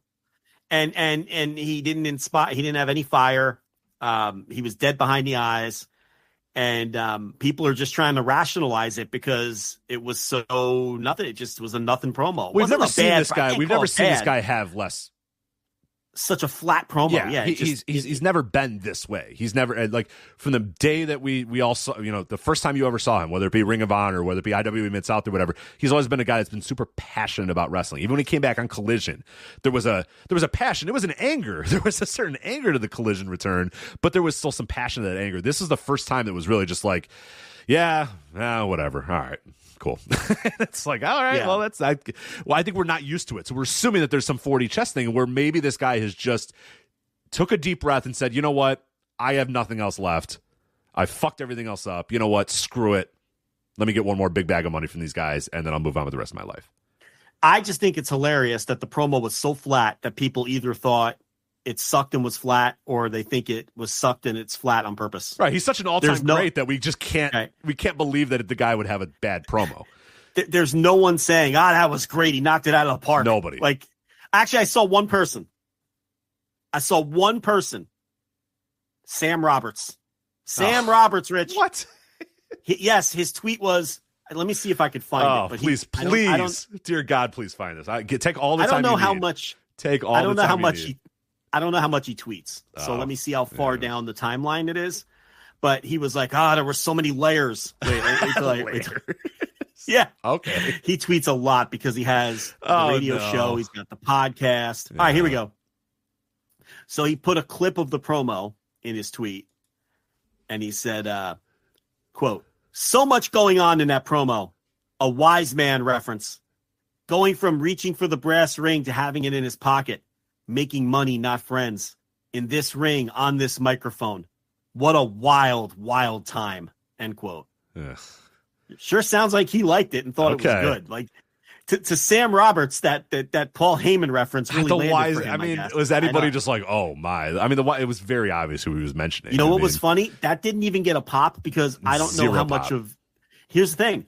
I don't know how many people in Nashville even remember him being a Paul Heyman guy. That's what I'm saying. Not that many. These are people that watch TikToks of LA Knight and Samantha Irvin. These are not the same fans. He's not talking to the same people he thought he was talking to. Yeah. Those people either watch AEW or they don't watch wrestling anymore. We've turned over a new audience, I think, in a big way, or an audience that's just moved on. I mean, I have a buddy at my work who he's an old fan, but then he stopped watching and then he kind of came back or whatever. And his wife sort of started watching with him. And, I showed up on Monday thinking, oh, this guy's going to want to talk CM Punk with me. All right. So I'm ready for it. And he comes on and he goes, I can't believe they did that to Randy Orton. And I was like, well, did what to Randy Orton? They're like, they ruined his moment. That was his take. Him and his wife's take was they ruined Randy Orton's moment by having CM Punk come out. I know that's anecdotal, but I did see, I saw that. I saw that from other people. Yeah. That's what I'm saying. Yeah. This is the I audience. did see some of that. It's a very, very different audience. Here's another Sam Roberts follow-up tweet. Oh. Great. I'm home. Wow, this is insane. I'm ready. Hashtag WWE Raw. Sam Roberts loved it, man. He's Sam, into watch the anything else, please. I'm begging you, watch something else. You know what? You know how CM Punk came across? Because I'm watching the promo without the sound. I'm just watching his eyes. I'm watching the video but the audio is not on. Those eyes, they're not good. You always say the eyes don't lie. The eyes never lie in pro wrestling. But the other thing about it, he's coming across like someone imitating a CM Punk promo with his mannerisms as I'm watching this without the sound. It's like he's mimicking his own. It's like someone's asking him to demonstrate how he cuts a promo and he does it. That's how he's coming across with his body language. Mm-hmm.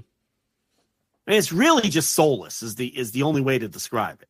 I mean, it's just, it didn't inspire any excitement. That's for sure. So, I'm already out. I'm out, Rich. I don't really have interest in this. Yeah, I mean, maybe... and there's the other thing, too, of like, all right, what's the programs? What are we doing? And if we're floating that, he's going to face Stone Cold Steve Austin at WrestleMania Night 1, I'm like, great. I don't care.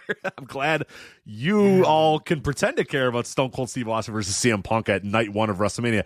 I couldn't possibly care less. I didn't give a shit about CM Punk versus Kevin Owens when everybody was pretending that was a big deal. And Stone Cold and Kevin Owens. Yes, right. I'll have a morbid curiosity in it. Yes, but that's the Punk thing right now in WWE is morbid curiosity. That's all I have.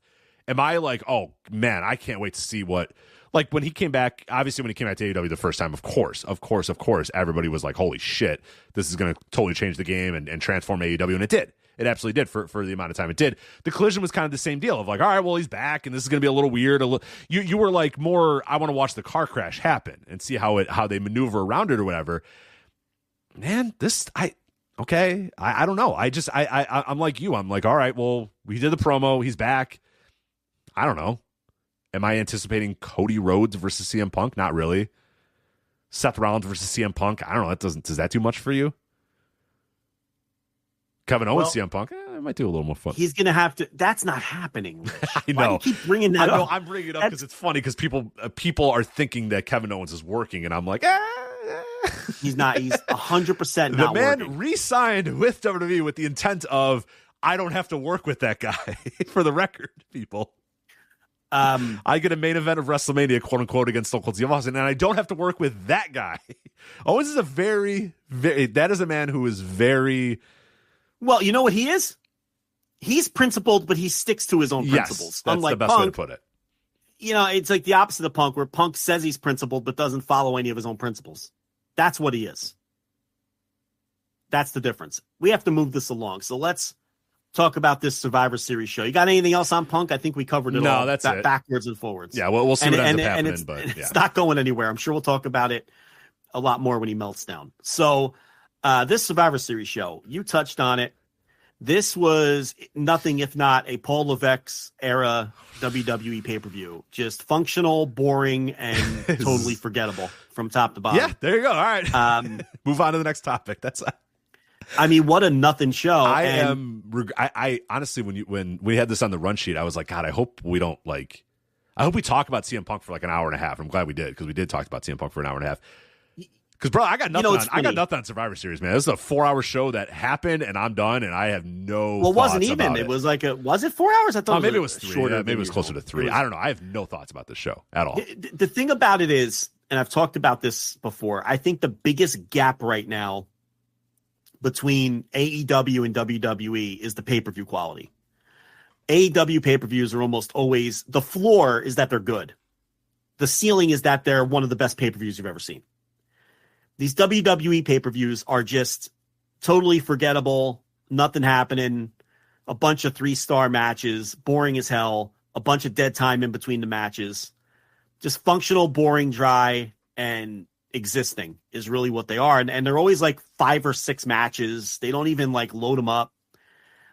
So much whereas dead AEW, time. Oh my God. Much dead time. It's all entrances that take forever. Everybody stands around the ring.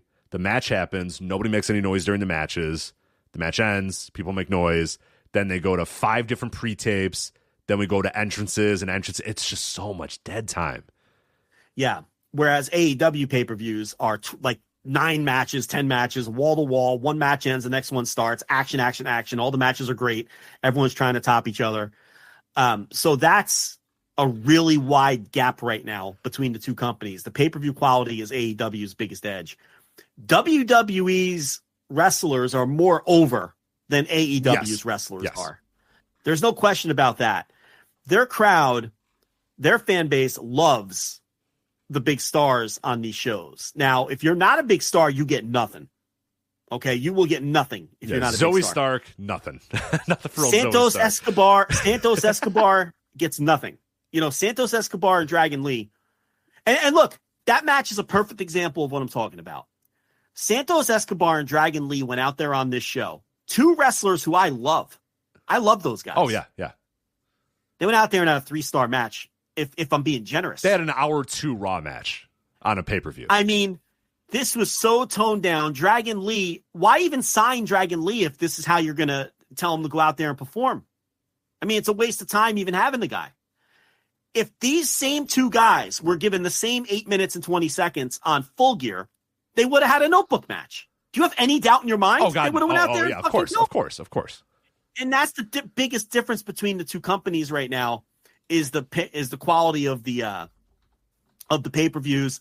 And on the flip side, the big stars in WWE, whether it's Cody, whether it's Jay with the yeet fucking bullshit, whether it's Seth Rollins. That man stood on the top of that fucking War Games cage and did his little hand thing while 17,000 people did the hand thing for like a minute straight. And I was like, there's never been a bigger gap between what I think is good wrestling and what these people think, my fellow Chicagoans, than watching Jey Uso on the top of that cage going, I was just like, what is this? What am I watching? Like I never felt more old, Joe. You know what I mean? I was just like, what is this? Why do people like this? I don't understand. And the man got in the ring, and every time he did anything, everybody chanted yeet. And I was like, I've lost. I don't know what's going on anymore. Well, you say you feel old, but the thing is, it's not a bunch of kids in the crowd. No, I know. They're it's like fucking grown-ass men. Like people my age that live in the same town as me that I probably walk by on a daily basis. I work with some of these people, and they're going, we've talked about this. Yeet. And I'm like, what the fuck? We've talked about this guy. Right, the 35-year-old guy with the golden retriever, the golden doodle or whatever that, works at an accounting firm or whatever, and drives a Hyundai. He goes to work. He pays his mortgage, throws a stick to his dog, and then he goes to Raw and he fucking does the arm gesture and goes, yeet, yeet, he wears his yeet shirt and goes, And who are these people? Like with main event Jay and when Samantha Irvin goes, War Games, he goes, yeah. Yeah. So there's a disconnect, but Rich, I don't think it's an age thing. I don't think it's like, because I look at these crowds, this isn't like 1985 where it was a bunch of 10-year-olds. That's not what these crowds are. These are adult crowds that go to these shows. I don't get it. Like you, I still don't get it. But the point is, their stars are much more over than AEW stars are. Oh God, yes. Which is reflected in the business. I mean, that's the name of the game: get people over, and then hopefully people draw money. And right now AEW just doesn't have a lot of wrestlers who are over, which is why they're not selling a lot of tickets. And we'll talk about that company later. But yeah, this was a pretty dry show. The women's War Games was built around Bailey, really. I mean, damage control is going to turn on her at some point. She just took 100% of the assault from the babyface team, basically, just one by one. Yeah, and it wasn't, beat her and down. the match wasn't any good. It was, trash cans and kendo sticks. Can we just, Joe? Can we? I don't like war games. I think all war games suck. Can somebody stink. enter a war games match and not reach under the ring and pull out a trash can or a kendo stick or a chair? Can someone just walk in? I just want Tully Blanchard to walk in and find somebody to punch. You know what I mean? Like that. He's waiting for the door to open. Finally, the buzzer goes off. The door opens. He runs in. And he just finds people to punch. Can we just have somebody punch people again? Well, let's be clear on this. These are not war games matches. These are not. But do we need 5, 4, 3, 2, 1, and then Asuka comes out, and then she goes and runs under the ring to find a weapon, and then it takes 7 minutes for her to get in the ring because she's searching for the right weapon, and then she pulls out a table, and the fans go, yeah! It's like, can someone just come and punch somebody? Can I just get something? But all war games matches sucks, but that's fine. A few of them are good, a few of them are okay, but like this, I was well over war games after this night for sure. Yeah, Samantha Irvin screaming, and it's hard to take. It really is hard to take. But the match. Cody was the only guy in the men's match, I believe, that just ran in and just started punching people, and I was like, "Thank you, Cody. Thank you." Well, if you want to watch a 34-minute match with women just hitting each other with trash can lids and kendo sticks. Boy, do I have the match for you. Yeah, I mean, I did nothing for me. Zero for me, I was bored out of my mind. And then Gunther defeats The Miz. The story of this one was The Miz just getting his fucking ass kicked and not being able to hang in any way, shape, or any form whatsoever with Gunther. So naturally on Raw, The Miz stepped up to Gunther and said, "I want a rematch." If I'm Gunther, of course, because no, I destroyed you in 12 minutes. I chopped you for 12 minutes and then I pinned you. No, you don't get a rematch. Why would you get a rematch? But so it's Paul Levesque, so we just keep going on the same. We just do the same match over and over, and it's very boring promotion. But I mean, Gunther, it wasn't, as a result, it wasn't the greatest Gunther match. That's but fine. It wasn't structured to be that way. It was just structured to be. And the thing about it is, you can have a match where an ass kicker totally destroys like a nerd, and it could be awesome. The problem is, no pun intended, the problem is The Miz is not the kind of guy who's going to take that kind of beating. You can't work with him like that. You know what I mean? Like, The Miz would shit his pants if he was booked with Roosh, and like fake an injury or something. Like you can't. Right. So it's like you can't. He's the wrong guy for that because he's not going to get off on taking that beating and creating that kind of art. So Gunther knows he can't lay into The Miz the way he lays into Ilya Dragunov. You know what I mean? He knows that. So the match wasn't as good as it could have been for that kind of structure. So anyway, Robert Collins brings up a great point before we go to the next match. We forgot to mention the women's war game match. Again, Robert Collard in the Noto chat room says, you forgot to mention the man advantage in the women's match that was decided by a poll sponsored by Ruffles, as there's Ruffles ads. Yeah. Fuck this company. Yeah, the Ruffles ads throughout the show, which were... It just adds to the like, I don't understand. I don't get it. It's just like, oh yeah, Michael Cole's like, this match is sponsored by Ruffles, brand new Ruffles. Now, right? I'm like, oh my God. Well, look, when Nick Khan came on board, he said they're going to focus and laser focus on corporate sponsorships. Yeah, and they're making a shit ton of money on it. So good, God bless them. They have a Slim Jims thing with LA Knight, and the New Day drive in on a Slim Jims Corvette or whatever the fuck car it was, and it was like Ruffles and Slim Jim and all that. I'm like, hey, you know what? Get that money, man. Get that money. I don't care. This company's already dog shit anyway. Who cares? Tony Khan does the same thing with the video games and the Texas Chainsaw Massacre deal and all. It's just unfortunately something you have to deal with in Major League Pro Wrestling now. But WWE really, like everything else, they just shove it down your throat. I mean, they're making billions and billions of dollars. Did they need to chase every nickel? Right. So they need unfortunately $30,000 of the Ruffles sponsorship they got for this or whatever. But, and unfortunately, the answer is yes. Yes. You have to chase every single nickel, and that's just the way it is. So, Santos Escobar and Dragon Lee, and oh, by the way, in that War Games match, the heels, the baby faces had the advantage. Yes, right. Sponsored by Ruffles. Yes, because they had a poll sponsored by Ruffles, and the fans voted for the baby faces to have the advantage. Sponsored by Ruffles, right? Which totally ruined the psychology of the match because now everybody, your natural inclination is when the odds get evened to get excited and charged up, and it looks like you're cheering for the heels. Just a total mess. But I will say that they did do it in a good way, that Bayley was the one that took most of the assault from the baby faces that had the advantage. And if we know that eventually Bayley's going to be the one that they turn on, which they're going to do, it does. So they made it work a little bit. I saw some people being a little more critical about it. I kind of get from where they did, because the idea here is that you're supposed to kind of feel bad for Bayley, because Bayley's about to get turned on by these people. So now, will it happen now, or it's Paul Levesque, so it'll happen in 9 months? I don't know what to tell you, but at some point she's going to get turned on by them. So next was the Santos Escobar Dragon Lee match I already talked about. A total nothing match. Boring thinking, as fuck. That sounds good. I'll check that out. No. Surely this will be entertaining on this WWE Survivor Series premium live event. No, it's boring as fuck. Yeah. So Rhea Ripley versus Zoe Stark. As you noted, Zoe Stark isn't very over. No. Mommy is over, but not when she wrestles, because these people don't care about wrestling matches. They care about entrances and mommy, but don't really care when the bell rings. And the personalities and everything else. And I mean, what do we know? It's obviously been a winning formula. Yeah. I mean, right. We're always on the losing team.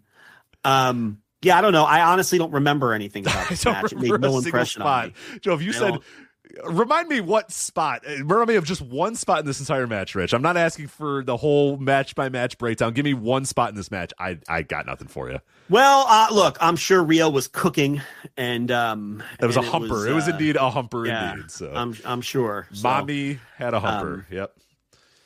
Then it was the men's War Games, which I thought was a little better than the women's War Games. Probably a lot better, honestly. But again, it didn't.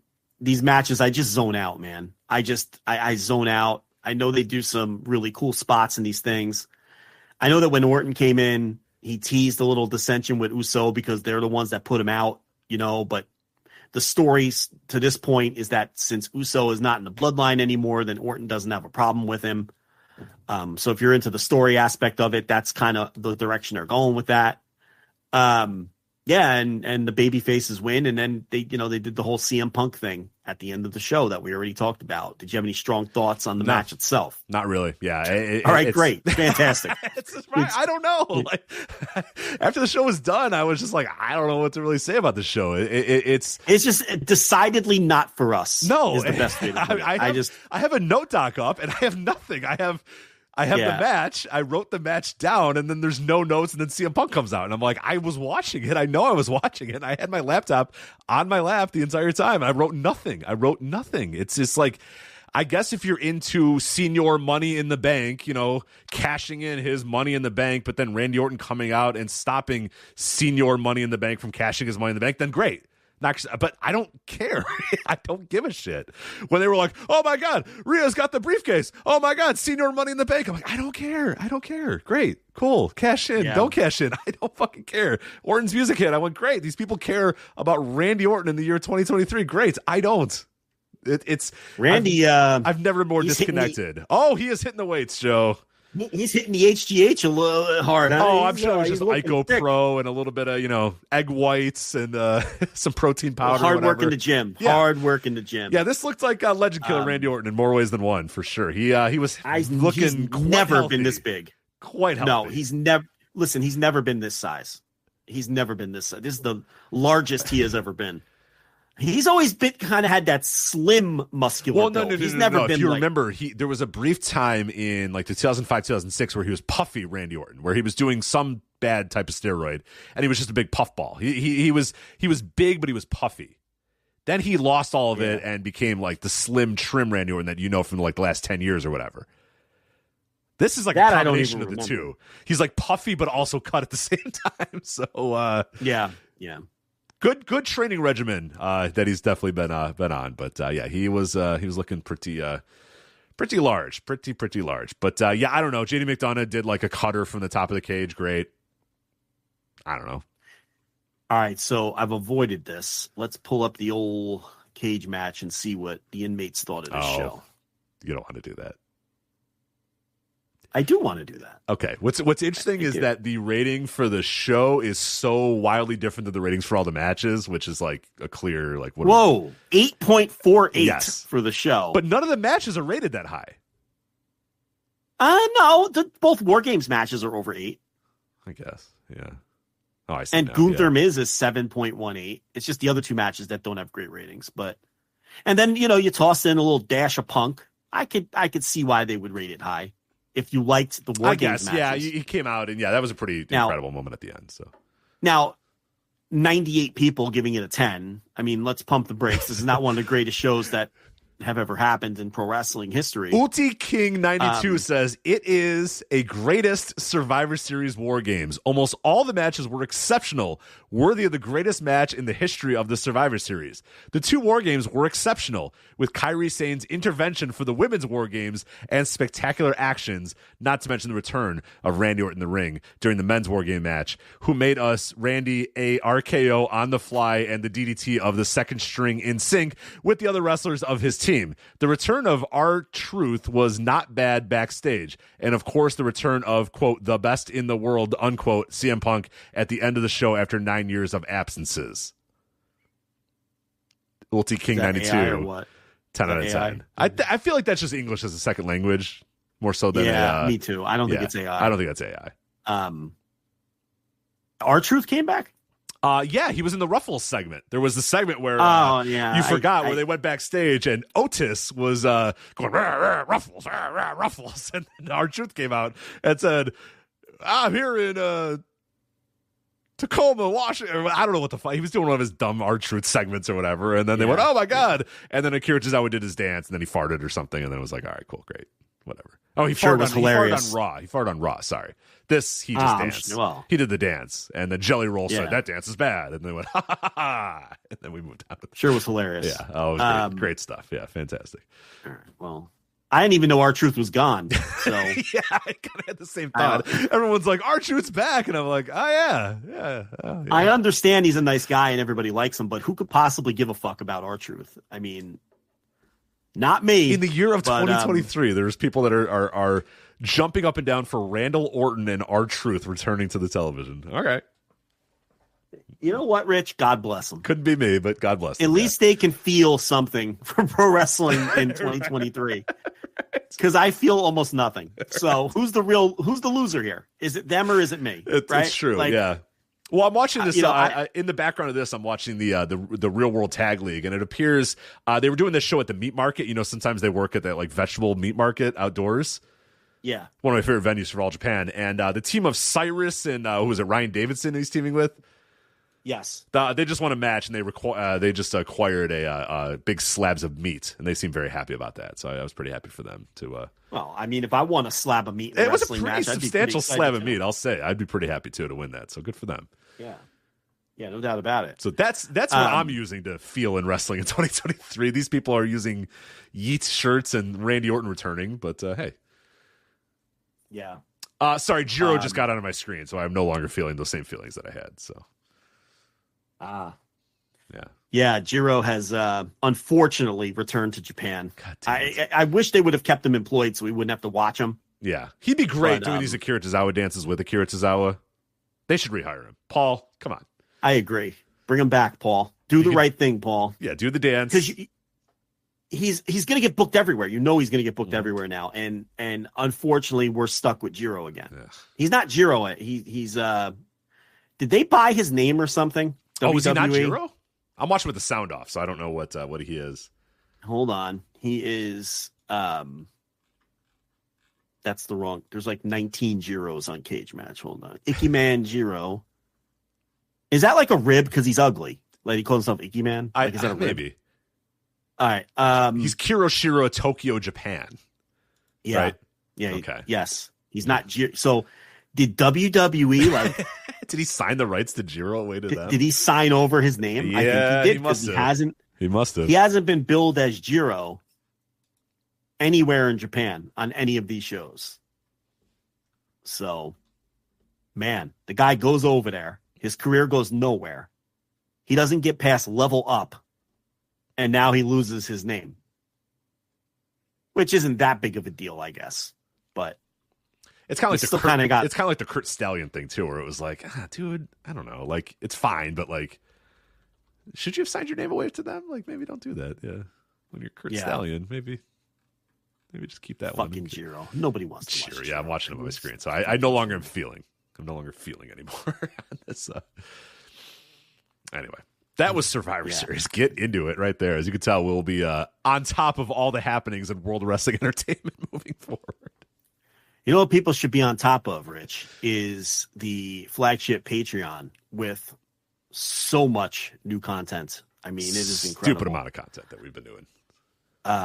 Obviously, the $10 tier is going to get you access to everything, including the live, unedited flagships. And then we've just had so much content. You started that Bret versus Owen series. Mm-hmm. Episode 1 out there. Bret versus Owen, covering the Bret Hart versus Owen Hart feud, obviously, beginning... released the episode on the 30th anniversary of Survivor Series 1993 when it all started. We're going to be going month by month for the entire thing. We're not going to do all through the end of the summer, but we're going to do month by month in the obviously November I did the turn at Survivor Series. December we're going to have like kind of the reconciliation between Bret versus Owen. January, of course, you're going to have the Royal Rumble turn, kick the leg out of the leg, classic turn there. February, March, we'll talk about the WrestleMania match. And then we'll do a little bit about the SummerSlam and a little bit about everything after that. But yeah, a deep dive, deeper than anyone's ever done on the Bret Hart versus Owen Hart feud from 1993 and 1994 is up there right now at patreon.com/voices of wrestling, voicesofwrestling.com/patreon, or flash@patreon.com. Episode 1 out there right now, $5 tier, Bret versus Owen. But really happy about it, and feedback's been great for it. And yeah, I'm really excited. I already got a lot of the notes ready for the December episode, and it's going to be really, really good as well. So the October Notebook Roundup went out about a week ago. People love that column where I cull together all the best matches worldwide in a given month. It's loaded with statistics, top 10 matches of the month, top 5 wrestlers of the month. And it's a great way to keep up with some of the best matches worldwide that may have slipped through the cracks. And the October edition just recently went out. I just put an article out yesterday on the heels of a few weeks ago when I wrote that article about the blatant free WWE PR that a lot of the wrestling media did when SmackDown changed nights for the World Series, which, Rich, that ruffled a few feathers in the wrestling media world. Feathers, indeed. That's putting it lightly, yes. Some people were angry at us, to say the least, that I wrote that article. Well, coming to me to be angry at you, and I'm like, I don't know, talk to him. But yes. They never just come talk to me. I mean, I'll talk to them. But that's not true. Sometimes they definitely come talk to me. But it's I had a follow-up because we had another situation on this time. It was on Tuesday when the Raw ratings came out. It seemed as though it was very obvious that WWE once again carpet bombed the media with PR that they wanted put out. And so there's a follow-up article, this time focusing on the mainstream media. It seems like WWE didn't hit up the wrestling media for this one, for the Raw ratings. They hit up the mainstream media. They went Sports Business Journal, The Athletic, like those level of people, yeah. Multiple tweets all put out between 11:05 and 11:20 on Tuesday, all at the same time, just like the SmackDown reminder tweets that I wrote about the first time. But I put out another column, and obviously, we know that WWE nudged these people to tweet like they did last time with the SmackDown tweet. No matter how much a lot of those people deny it, we all know the score and what really happened. But it happened again, and this time, we had an admission from Richard Deitch from The Athletic, who admitted that he got sent a text and was told to put it out, and he did. But the difference is he made it clear that he was sent the text, and he said WWE says blank. Right. So I get into the differences between citing that you're passing along PR and not citing that you're passing along PR and making it look like it's an organic news tweet, which is where I have a problem with it. But anyway, if you want to read the whole column, it's there. And I go into some other issues as well. Another rant about the media embarrassing themselves at these press conferences and how it all ties in, and how the wrestling media really isn't helping themselves by defending the cartoonish, clownish antics that their fellow media members participate in when they go to these press conferences. So that column is up. Obviously, the Thursday Dynamite reviews every single week. You will find those behind the paywall. Match of the week. This week, I found a real gem. That Roddy Piper and Bob Orton versus King Tonga versus Superfly Afi from Kuwait in 1986. First of all, I did a mountain of research just to nail down when the match took place. That's number one. And I write about it in the piece. And then the match itself, I mean, I wasn't expecting what I got. It was a real gem. Did you watch it or no? I haven't watched it yet. I was planning on actually watching it after this show. I tend to go like, I'll just pop things up on YouTube or whatever. I'll just put random wrestling on when I'm trying to go to bed after this show. And this seems like a great match to do that. So I think that was my plan after the show to do it. So no, I have not watched it yet, but I am planning on watching it tonight. Well, it shocked the hell out of me because I thought they were just going to go through the motions and have a typical mid-1980s WWF, house show style match, but they went out there and plundered it up, and fucking CV Afi got color, and it was just a wild match that blew away what I thought I was going to get. So there's an interesting write-up, of course, with the match of the week. I always try to do an interesting write-up. It's not just a YouTube upload. Now, here, watch this match. No, I do some research. Do a nice write-up. I give you some history. So I think this is one of the more interesting match of the weeks that I've done in some time.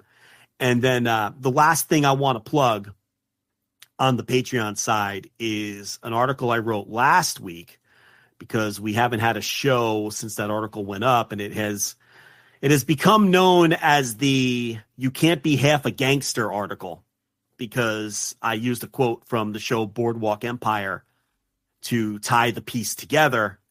The official title of the piece, though, is "It's Tony Khan, Not the Fans, Who Needs to Put His Money Where His Fucking Mouth Is." And of course, the column was inspired by Tony Khan's comments at the Full Gear press conference, where he told the fans who wanted clean wrestling on his in his promotion to put their money where their fucking mouths are and watch the Continental Classic.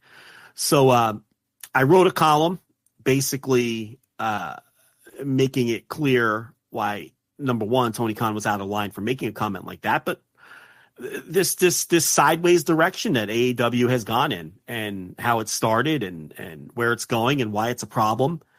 And the piece got absolute rave reviews from everybody who read it. But more importantly, and I think maybe not more importantly, but more interestingly, it's made its rounds around the wrestling business. Right. It got read. And it got read and seen by a lot of people. It got read and seen by a ton of people. And we got feedback from, wrestlers. I've gotten feedback from multiple wrestlers inside AEW who read the piece and said basically that I hit the nail on the head and identified all of the issues going on in that company right now. And I couldn't have been more right. And Rich can co-sign at least one of those people from inside the company who, and we're talking main eventers here. I mean, I'm talking everyone from main eventers to right on down the line. This article made the rounds, and, quietly behind the scenes in pro wrestling, media people in AEW, trust me, eyeballs have seen this. The eyeballs that, I had a lot of people say, you need to send this to so-and-so. Believe me, I think everybody has seen it at this point. Trust me when I say that. So, it's look, I don't mince words. It's a very biting piece. It certainly isn't going to make me any friends.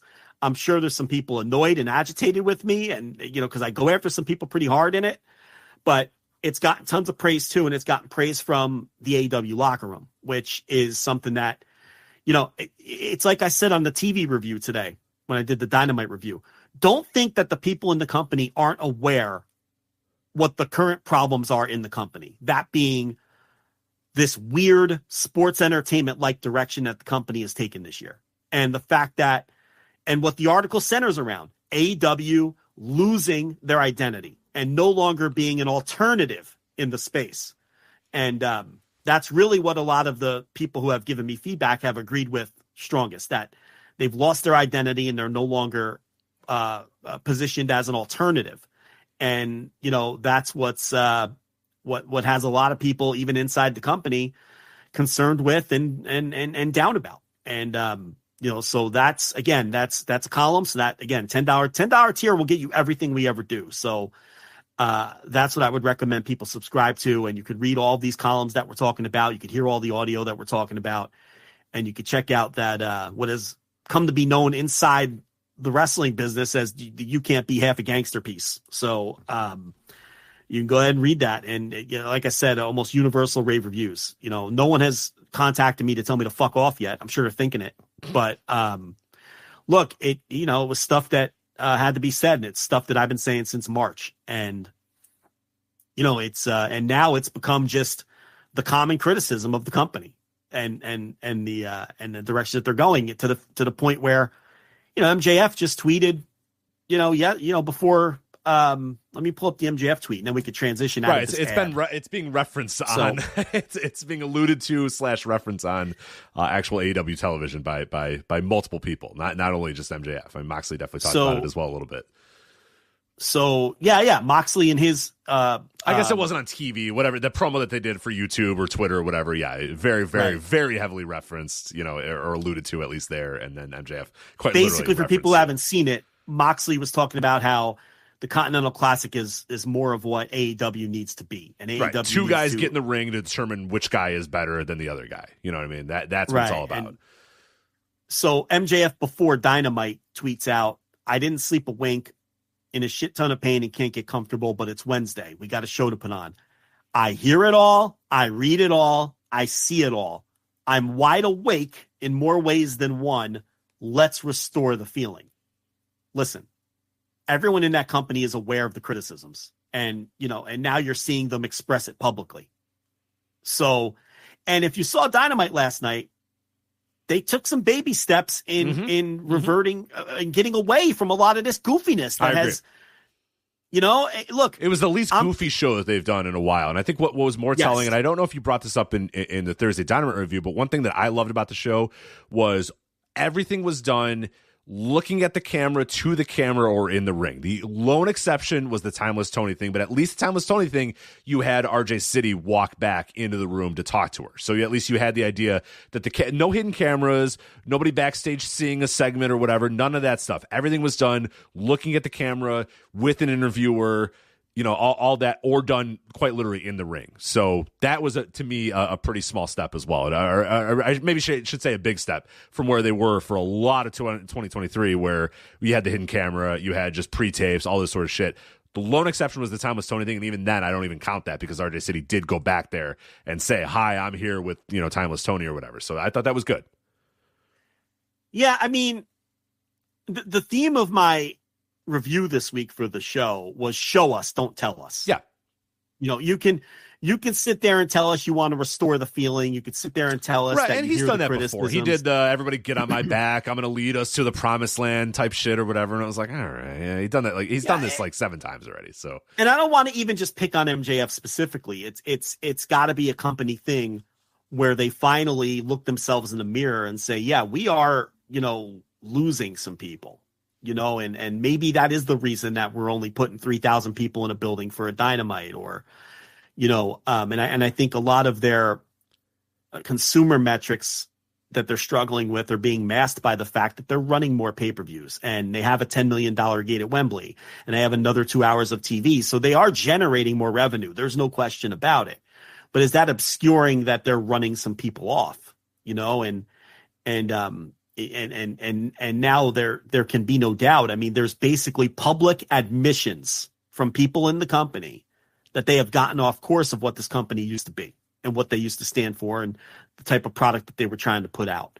And last night I thought, I call it baby steps. I'm not going to sit here and throw roses because they had a decent Dynamite. I didn't even think it was a great show. I thought it was a good show, and I want to see more, and I want to see proof that, they're moving away from some of the goofier aspects of the show and getting back to being an alternative, which, by the way, I think MJF used that word in his promo last night about 4 times. He did. I think he so again, they're cognizant of what the issues are. MJF did that, I should say Moxley did that interview with comicbook.com where he said we have to stop being like every other wrestling promotion. There's millions of those. We need to be alternative. We need to be something new, something different, something unique. That's right. So again, another public comment from someone in the company. So they know what's going on. And by the way, where are my critics who said this wasn't really happening? Where are they now, Rich? Where are the critics? I can't find them with the search party. Probably where are the critics who told me for months and months and months that I was out of my mind and the tone of the company hadn't changed and none of this was really happening? Where are they? They're posting Boss Baby memes somewhere in some universe. Where are they? Where are my critics? Writing think pieces that no one's going to read. That's what they're doing. Where are my critics? They're gone, Rich. I can't find them anywhere. Now that basically the company themselves are admitting that I was right. Right. All the top stars and the company are admitting that I was right, publicly and privately, by the way. So, when it comes to AEW, let's see. Show, don't tell. Let's see now if we can circle back and get back on track and be the rebellious alternative that used to be. Now, QT Marshall leaves the company this week, and people might be saying, all right, so what? An undercard prelim wrestler leaves the company. But what you have to understand about QT Marshall is at one point he was the number 2. He legitimately was like the number 2 to Tony Khan at certain points in the company's history. That spot is now occupied by Jimmy Jacobs. That is not a secret. In fact, Tony Khan has said Tony that will publicly. tell you that. Tony will tell you that if you ask him. I mean, he says it at the pressers. He laid that out at a presser. And he tells you, if you talk to him privately, he'll tell you. So Jimmy Jacobs is the number 2 right now. QT Marshall used to occupy that position. Obviously, Cody leaving the company. The Nightmare Factory has slid down the power rankings there. And QT Marshall, as someone who was office, slowly slid down the ranks. And he obviously noticed that. And this was not something that came together quickly. I was told a while ago that he probably would be exiting the company. I think he did sign a really short-term extension at some point, maybe just to tie up I loose remember ends. that now. Yeah, it was about 6 months ago or so that he said, it was like some short-term, like just to get through the end of the year, and now the end of the year has happened, and he said that too. I can read his exact quote if you want. Right here, it says, "Thank you, AEW. Thank you, Tony Khan. I've had the privilege of being here since day one." And when he says day one, he means quite literally day one, because All In, the original All In, he was the first person I met at the building when he was helping out all the media get through the building or whatnot. So he was like day one stuff with All In. Like he was involved ground floor of All In. But I've written over 750 formats for All Elite Wrestling, and always with pride. As much as I've enjoyed being a VP, manager of talent relations, and wearing a myriad of different hats, the company has changed a lot since 2019 and is heading in a different direction, and I feel that it's best to do the same, as we only get one chance to go all in. I've officially resigned from AEW and will have fulfilled all obligations by the end of 2023. Thank you to everyone from the front office to the production trucks to some of the hardest working talent in the sport. Most importantly, thank you to those who booed, cheered, or took part in this season of my life. So look, it's very obvious that the Creative Pro crew has usurped the Nightmare Factory crew when it comes to influence in what you're seeing on screen in right, AEW, which is your Pat Bucks, your Kevin Matthews, your MJFs. MJF. Yeah. Right. The guy who probably who helped get most of those people probably, increases in jobs or jobs in general. MJF, a guy who was trained at that school. So, yeah. And you can clearly see a shift in what we're getting on screen, because if anyone remembers what WrestlePro / Pro Wrestling Syndicate, which was the original name of the WrestlePro promotion that Pat Buck owned with Eric Pleska, that we used to cover on this show a lot back in 2013, 2014. They had a business falling out. Eric Pleska owned the name Pro Wrestling Syndicate. So Pat Buck had to technically create a new promotion, and that's how WrestlePro was born. But all the talent went with Pat Buck because he was the better businessman, the better boss, the better promoter, the better booker.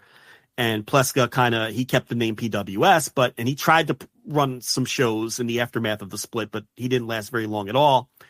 And the next part, I swear I'm not making up, he eventually turned Pro Wrestling Syndicate into a women's bikini volleyball promotion. Right. I'm not making any of that up. None of that is made up. None of that is made up. But and obviously that didn't work out either. And then I don't believe Eric Pleska has anything to do with the wrestling business anymore. Yeah, where does that website go to? Let me see where the Pro Wrestling Syndicate website, because the last time we checked, it went to the women's volleyball. The Bed of Nails, it doesn't. I don't think it exists anymore. I think that the domain is dead. But that's right. It was Bed of Nails. Well, it was Nails with a Z, right? Of course. And also, DragonGateUSA.com would redirect to PWS. Oh, that's right. Let's see what Dragon Gate USA. They were sticking it to Gabe. Yeah. So. Because I'll buy all that. those URLs I'll buy that dead. DragonGateUSA.com right now if I can. They're all dead. The point here is, Pat Buck went on to form Wrestle Pro, which really was the spiritual successor to PWS. And the point here that I'm making is anyone that was familiar with the Wrestle Pro product or the PWS product, it was very heavily the worst parts about WWE influenced, very sports entertainment heavy, for lack of a better term. So it's no surprise that when, with MJF coming out of that Create a Pro school and being influenced heavily by that sort of that what we're seeing in AEW is, it's not surprising to me at all. Anyway, QT Marshall falls down the depth chart in terms of influence. He knows that. And like any pro wrestler, he feels like he should be a major star. I mean, talk to any pro wrestler and they'll tell you that they should be main eventing. Do I think QT Marshall should be a main event wrestler? I do not. I do not. I don't think he has the necessary charisma.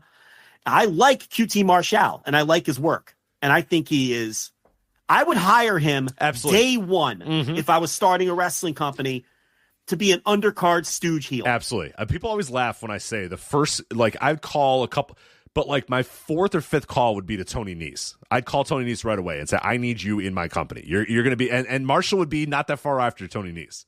As a guy, because you need those guys. You always say you need those guys. You can't you can't have a roster of 25 stars. It doesn't work. You have to have people to fill every role. And as an undercard stooge heel, QT Marshall is great. He's great in that role. He just is.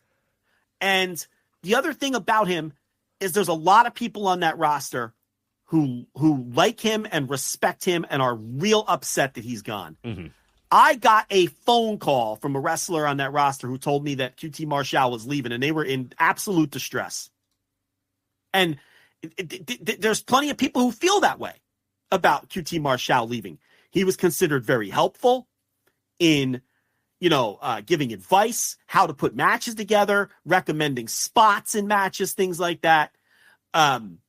It's maybe one of the final pieces of the Nightmare Factory puzzle that are no longer going to be there. And he fell out of favor. And from that standpoint, it's a bigger story than people think. Now, the QTV stuff fucking sucked. I'm not going to sit there and tell you that was any good. The thing about these stories is this never has to be black and white. I mean, do I think QT Marshall has good ideas that end up on screen? No, absolutely not. I think a lot of QT Marshall's ideas were part of the problem, right. with the QTV stuff, and he is very much, again, this term, it's just the best way to put it. He's very much into sports entertainment, and he made those New Japan comments to Nick Hausman, which I think Nick Hausman did a very poor job of parsing out. I don't think QT Marshall meant literally that AEW was mirroring New Japan's more rigid, storytelling style. I think I wasn't there. I don't know what Hausman was told. He didn't talk to Marshall directly, though. If you notice, he attributes those quotes to other sources close to Marshall. I think it was probably more of a thing where he said, we're bringing in, Will Ospreay and Kyle Fletcher and all these New Japan people, and we're doing these New Japan tournaments. Because it's very obvious if you watch AEW that they are not mirroring New Japan right. Pro Wrestling Nobody style. that watches both of those companies thinks, gosh darn it, AEW is just becoming too much like New Japan Pro Wrestling. Nobody. And that was laughed at and rightfully ridiculed by everybody who read that article. It's just a poor job of parsing out those comments. Because you got to follow up then. The next follow-up needs to be... Now, hold on. That doesn't make sense. Why would he say that? Yeah, or what specifically, or even if you don't want to push back on it doesn't make sense, what specifically what specifically is happening in AEW right now that is reminiscent of New Japan Pro Wrestling? Or what to you... More specifically, what do you mean when you say that? What when you say it's becoming more like All Japan or New Japan Pro Wrestling, what do you mean by that? And let him sort of take the ball in his court. But like you said, we're talking between an intermediary or whatever. And like you said, it was probably a game of telephone where QT Marshall said, we're bringing in these wrestlers. And to him, New Japan Pro Wrestling, quote unquote, is, and this is just me paraphrasing, I don't know if this is actually what QT Marshall thinks, but the way I read it was, we're doing a tournament and we're bringing in Will Ospreay. We're doing New Japan stuff. We're doing matches that don't really have any stories. This is New Japan shit. We're doing Forbidden Door and Wrestle Dream. And, right. Stuff like that. It's like... and we're in a business relationship with New Japan. I think that Wrestle Purist did a much better write-up on the situation. I think they have people there who are closer to it.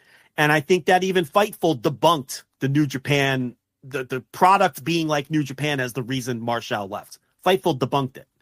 So anyway, you know, he fell out of favor, you know, and he's going to move on. And I don't know what's next for him. I mean, you know, he obviously was the AAA Latin American champion for a time, and he worked really hard with that title, defending it on indie shows. And AAA was happy to have him have that title because it meant that their title was going to be on AEW TV. That was what AAA was getting out of that.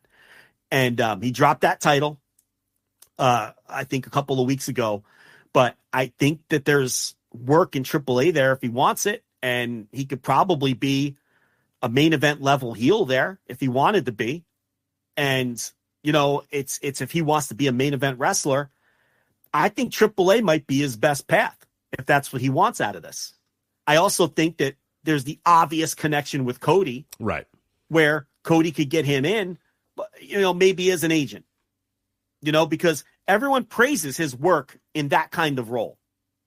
I don't think he would get very far on their roster as a wrestler.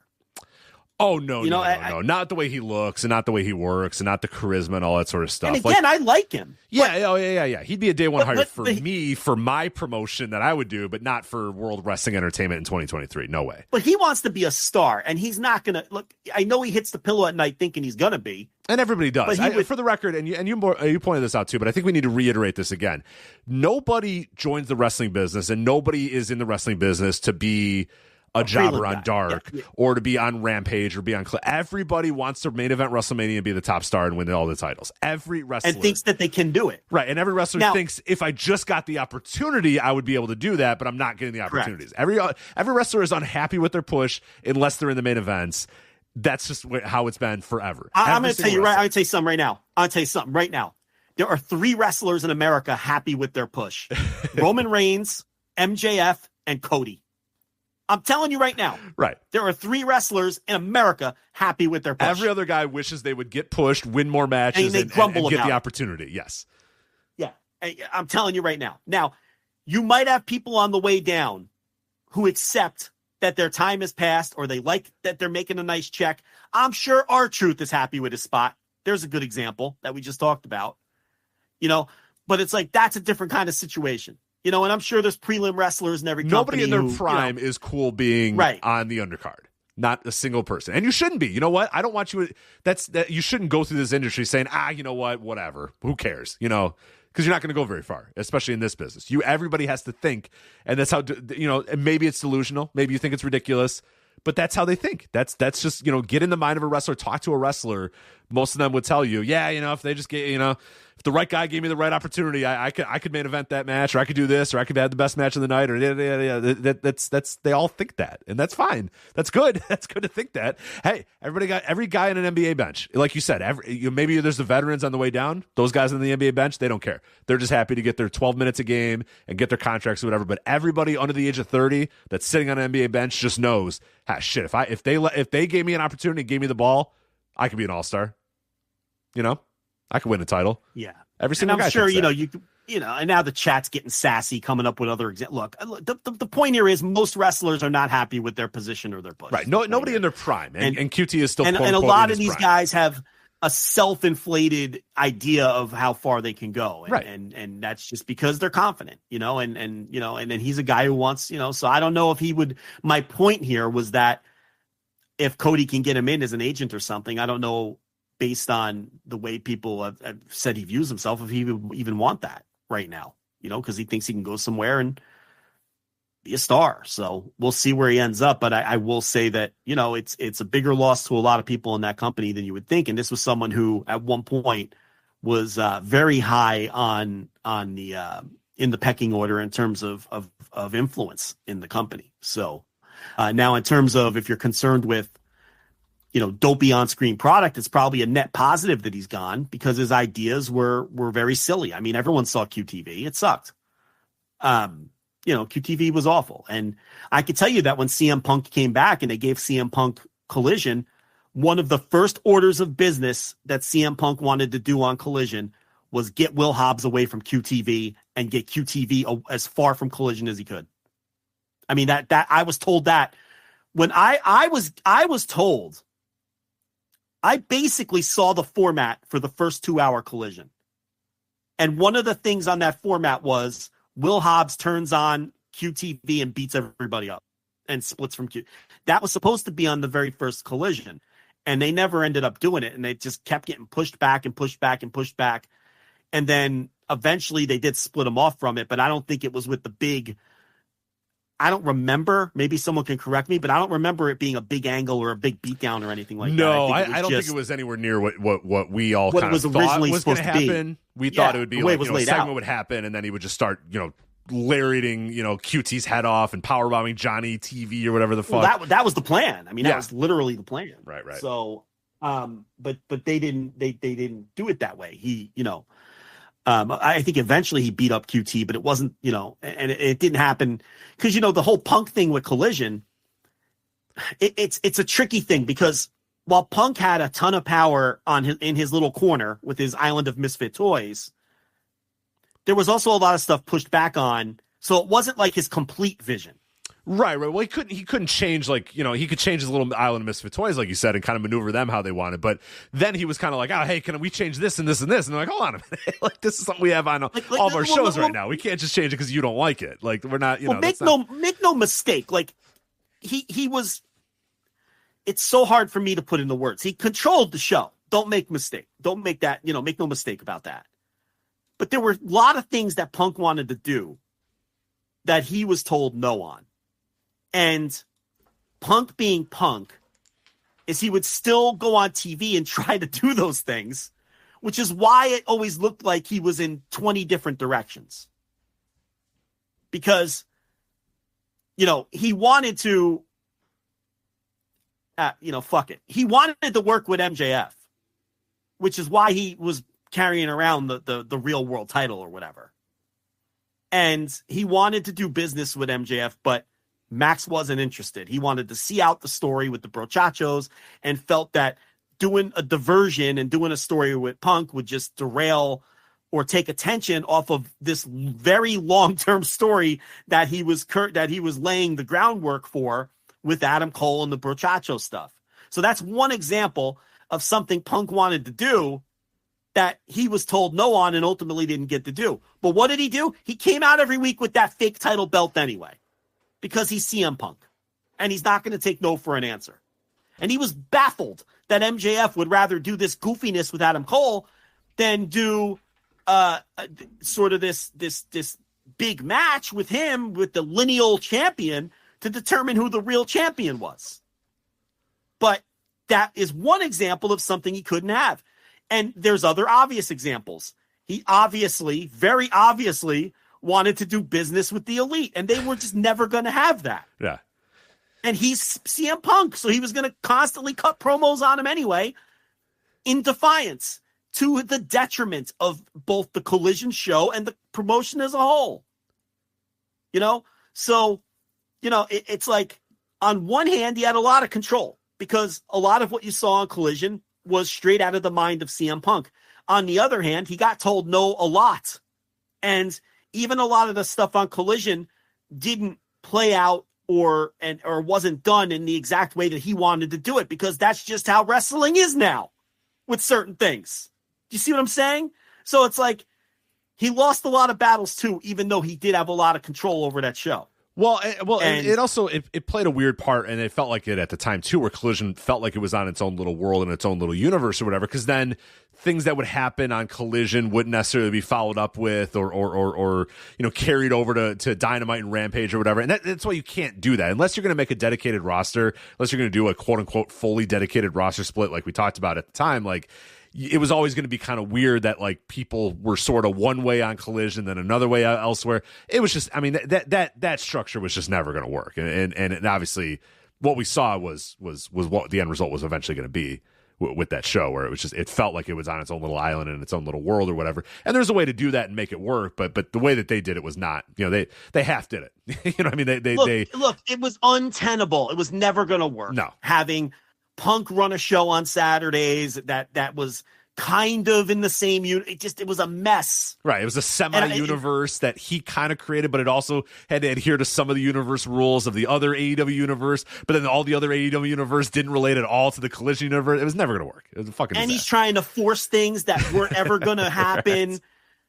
I want to be clear. I'm not defending any of this. I'm just telling people how it was. Yeah, that's what the structure was meant to be, and why it probably was never going to actually be. And how one of his big things was Will Hobbs has to get as far away from QTV as possible, and I don't want QTV anywhere on Collision. Yeah, which I'm with him on that. I don't agree with him on a lot of things, but that is definitely one of them that I do agree. Listen, Punk, it's, again, everyone wants everything to be black and white. He was right about a lot of things. Okay? And he had a lot of good ideas in terms, I'm telling you right now, a lot of things that Punk wanted to do that, on Collision or just in general would have had our listeners hooting and hollering. I'm telling you right now. And I know everybody gets mad if you say anything good about CM Punk. You have certain people who are just going to just lose their fucking minds over it. Okay? But that's the truth. But the flip side of CM Punk is all of the other fucking bullshit that becomes untenable. He is Phil Brooks, so there's problems there. Yes. But did he have more of a vision for pro wrestling that aligns with people like us and our listeners? Absolutely. 100%. Oh, unquestionably, yeah. Okay, but it's like it's either without 100% control of the creative and what you're going to do, it was always going to come off half-baked. And I thought Collision, I thought a lot of those Collision shows were really good anyway. Eventually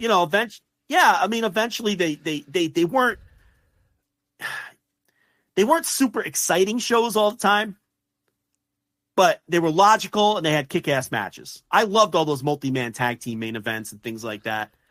FTR versus the 1 hour best of three falls, FTR versus Bullet Club match was great. All those 6-man tags with Punk were great. And it's just disjointed, not, it's too many forces, too many cooks, the same, but anyway, that's neither here nor there. The point here is QT Marshall. We'll see what his next move is. I do have a bit of an update on bedofnails.com with the Z. All right. Currently owned by Aleister Black, I believe. Malachi Black on AEW television. No, not a chance. Bedofnails.com with the Z. Bedofnails with the Z.com. Quote, the ultimate personal blog of Gothic definition and meaning. Welcome to Bed of Nails, a personal Gothic horror stories blog. We all know about the word goth. Well, many of us, like me, have been acquainted with this word after I watched the movie Gothica. Actually, Gothica has nothing to do with the word goth. Goth is a word that has its origins rooted in the Germanic people of the 5th century and are credited for capturing the Romantic country. Goth, since then, has been associated with the dark, grisly, and creepy figures by most people all over the world because of their lack of knowledge regarding the meaning of the word goth itself. But Gothic lifestyle is an actual lifestyle, and it has more than you can initially presume about it. And then the links are, do you believe in ghosts, Gothic lifestyle, spooky stories, spooky slots, and then contact. So there you go. So not literally Aleister Black. I mean, I don't know that. It doesn't say Aleister Black, but it seems like a type of website that Aleister Black would enjoy reading. So, this is we did this about 5 years ago. This same exact fucking thing where you looked up this website to see if it was still connected to WrestlePro, and we discovered that it was this thing. We did this. Was it Gothic? Was it Gothic? You don't even remember. Yeah, no, I don't. We did this. I thought we did it. It was the Sexy Volleyball Organization. No. Okay. No. It was the Goth. It was the Goth thing. It was this thing. We maybe made fun of Malachi Black, or what was he? What would he be? Tommy End at that time? Yeah. No, we didn't know he was a geek until he was in. When he got fired from WWE, and he was like, "Yeah, Paul Levesque really liked all my ideas. I was going to come down soaking in blood." Right. They all said it was a good idea, but they didn't do it on TV. Oh, okay, sure. Yeah. So, couple other notes. We got to move this along. This show, absolutely, we knew this was going to happen. Yeah. So, all in ticket sales. So it looks like they're going to do well again because. Now, the general on sale is Friday. Correct. Tomorrow, if you're listening live. Right. So there'll be an uptick there, but they already have, according to WrestleTix, an estimated anywhere between 25,000 and 29,000 tickets out just from the pre-sale. So this is already their second biggest gate of all time.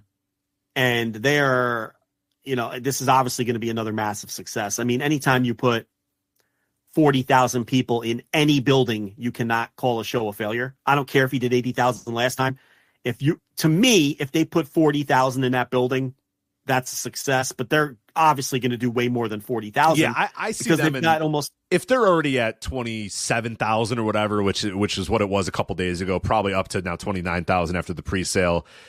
We're going to general on sale. We're going to get over 40,000 easily, I would say. And then I think you could pretty conservatively get to 50,000. I think. Now, is it going to get 80? I don't know about that. I don't think you're going to get 80,000. But yeah, I can't.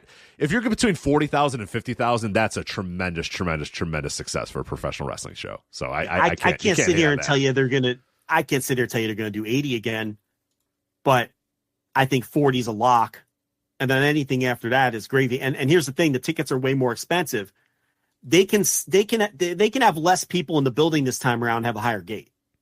And I think there's a really good chance that could happen because, they put 50, 60,000 people in there with these ticket prices. They're going to challenge the gate that they did last year.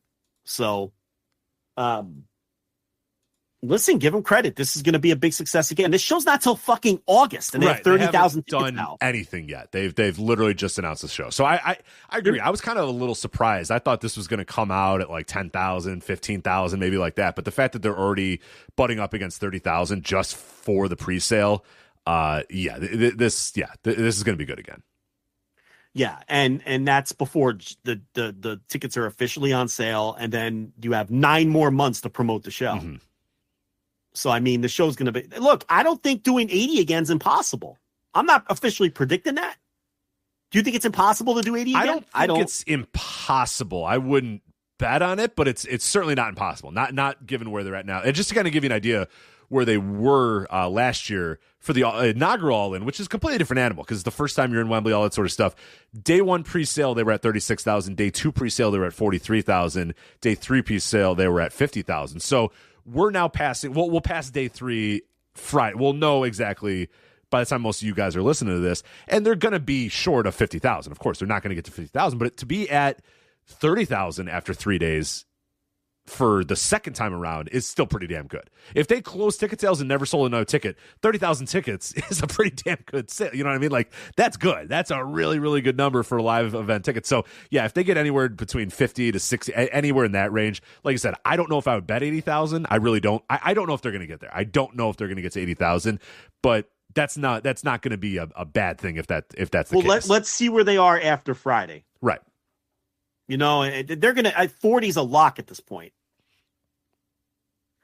50 might be a lock. If they're at 30 already, I would say 50 is a lock. I think I'm pretty confident putting 50 as a lock. Anything above that, I think maybe I'm getting a little more.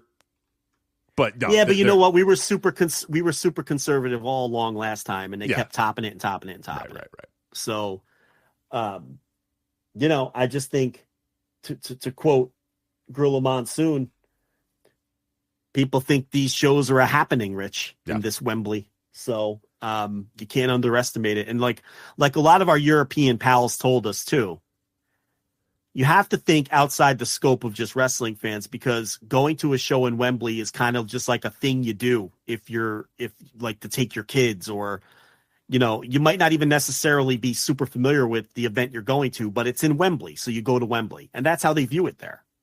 So it's like, oh, a wrestling show in Wembley. That sounds like a lot of fun. Right. You might not even know any, and that might be one facet of the ticket sales that all of the Americans underestimated, because nearly everyone from that region who we are friends with, who I talked to about it, all brought up that point. You're like, no, you guys just don't understand. It's like a thing to go to events at Wembley. You don't necessarily have to be locked in. You don't have to be a big boxing fan to want to go see boxing at Wembley. It's at Wembley, so you're going to go to Wembley. You're going to get your friends together and go get in trouble on a fucking Saturday night and go to Wembley to watch some boxing. So I think we underestimate that a little to some extent. Last AEW bit, the Continental Classic. I talked about it a little behind the paywall. What do you think so far of the Continental Classic? I like it. I liked this week's shows. So I was at the Dynamite obviously last week, and I thought the shows or the matches that they had on last week's show were fine. I think they were perfectly fine. I think the problem was they only announced the blocks like the day, an hour or like, what was it, 4 or 5 hours before the show actually went live. So nobody really cared. Nobody really knew. I was in the building there, and it was just matches happened, and then a score bug came on the screen, and everybody went, oh, okay. Jay White's got 3 points now. Okay, great. You know what I mean? Like, I don't know that it really carried any sort of weight to it. I think they've done a better job over the last couple of weeks, and now I'm getting more into these matches. I'm getting more into the structure of the tournament. I'm starting to get a little bit more into the idea, because last week's Dynamite was just, these are matches that are happening, and then somebody gets points, and it's like, all right, whatever, who cares? It's thrown together concept that really only has only really been announced for a week or so at this point. Now we're starting to get the promos. People are starting to talk about how much they care about this. We're starting to get matches that are getting pretty good. I like it. I think it's a good thing. I think I would have obviously promoted this a week, 2 weeks, 3 weeks, 4 weeks, a month prior. I would have had these blocks ready. I would have had the schedule ready. I would have let people get anticipated and ready to go and excited about these matches and everything. They didn't do that. They kind of threw it together last minute. And I think now we're starting to see that there's a little bit of a lag in terms of excitement about this, where now I'm starting to get into this a little bit. I wasn't there initially the first week. I think the Collision matches this last week were better than the Dynamite matches. And now this week's Dynamite matches were good as well. We haven't had a great match, and I think that was kind of your point as well. We haven't had like an, oh my God, this is the G1 climax. Like, there was always that match that would happen either night 1 of G1 climax, night 2, night 3, one of those ones where you're like, all right, this is it. This is a fucking match of the year contender that we just saw. We haven't seen that yet. And Tony Khan has said this is one of the best wrestling tournaments of all time. He said that before any matches happened. To this point, this has not been one of the best wrestling tournaments of all time. We're nowhere close. Nowhere close to one of the best wrestling tournaments of all time. Yeah, that was kind of my. Oh, I thought you were done. Go ahead. No, and there's matches. There's matches I'm looking at, and I'm like, all right, yeah, that could be pretty good. But every match has been good, I think, for the most part. Nothing has been great. Nothing has been a match that I'm going to remember at the end of the year. Nothing's going to be a match that we're going to remember 2 years down the line, or 3 years down the line, or 4 years down the line. There's still time. There's still plenty of matches to go in this thing, but I think that they're going to need to, with the lofty standards that were set by themselves, by Tony Khan themselves, they're going to have to step things up a little bit if they want this thing to really truly be a once in a lifetime, one of the greatest wrestling tournaments you've ever seen. Right now, it's a good tournament. I'm enjoying it. I like it, but that's kind of where I'm at right now. Not feeling it as one of the best tournaments of all time, and there has been nothing great, although there's been a lot of really, really good matches.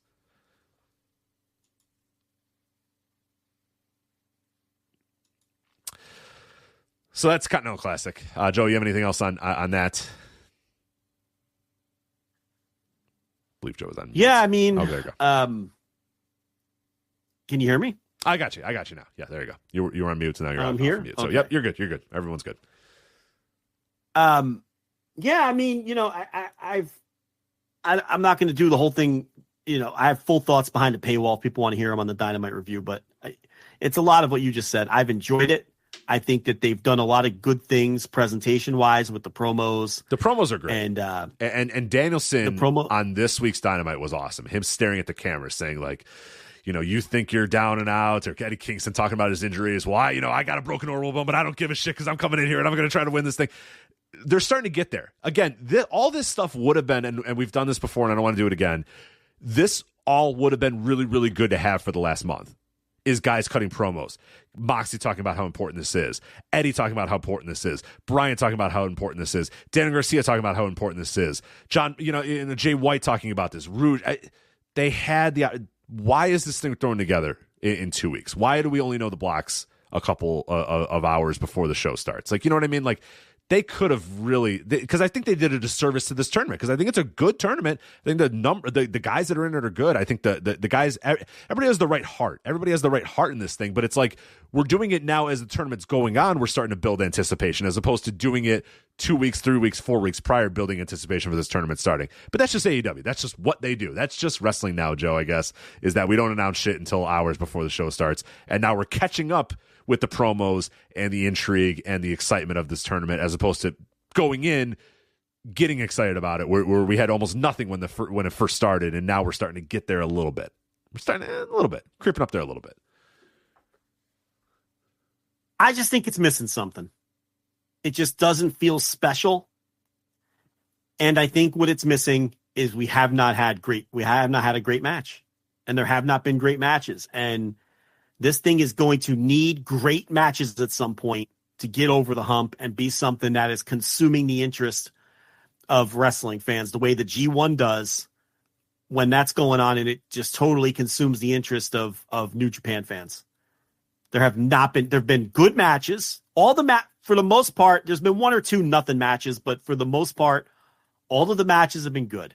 Very good, even in some cases.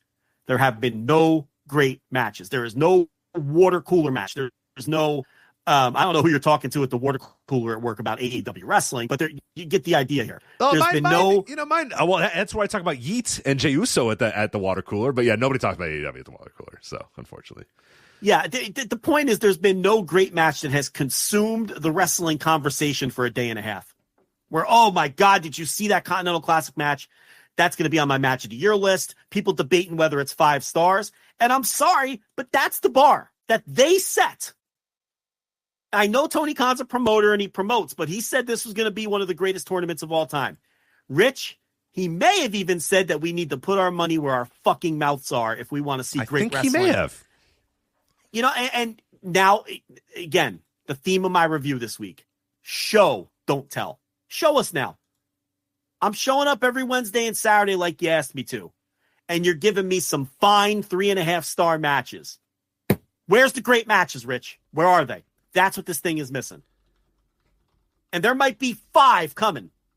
There's 33 matches in this thing, and we've seen like 8 of them, right?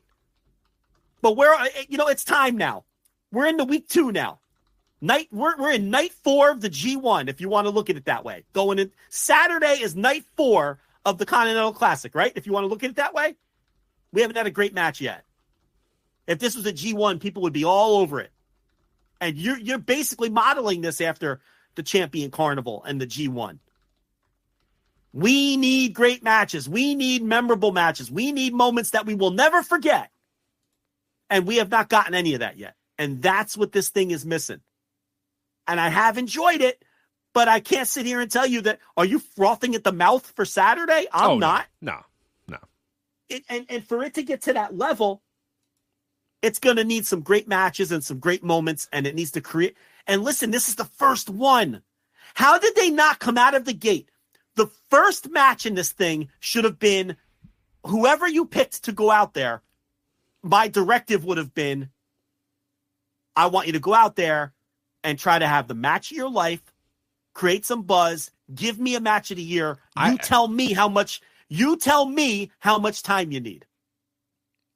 And I would have sent them out there because you need to That's come why I out bought of a the ticket gate. to that show last week. I fully intended to skip the Thanksgiving show on Dynamite. And I usually go to that show no matter what, but I fully intended to skip it. When they announced the Continental Classic, I had that idea that, okay, if this is the opener of the Continental Classic, in my mind, if you are telling me this is going to be one of the greatest wrestling tournaments of all time, that first match out of the gates, that show, that Dynamite opens up with a match that starts the tournament, and it's going to be a fucking one of the best things you've ever.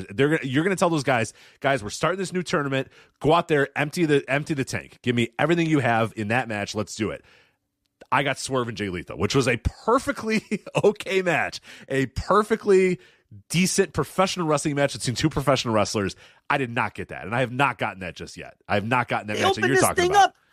They opened this thing up with a 3.25-star match with a guy who's not going to score any points. Lethal's there to eat pins. Yeah.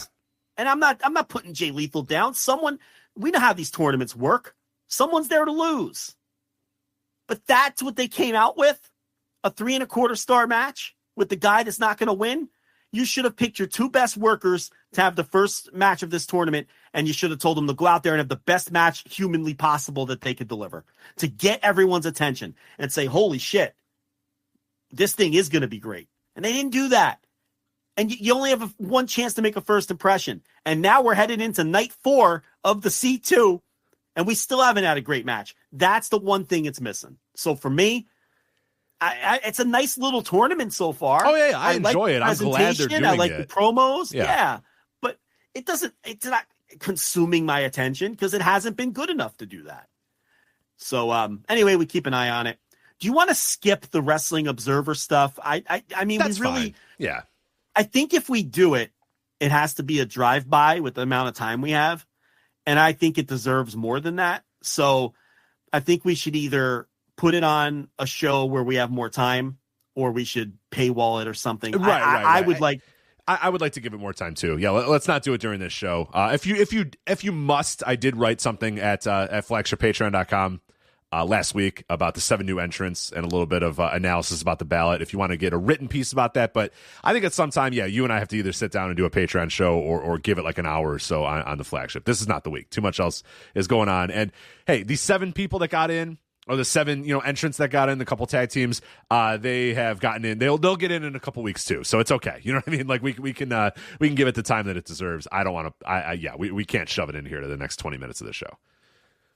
All right, so World Tag League. I have not seen 1 second of this tour yet, so I can contribute nothing. Okay.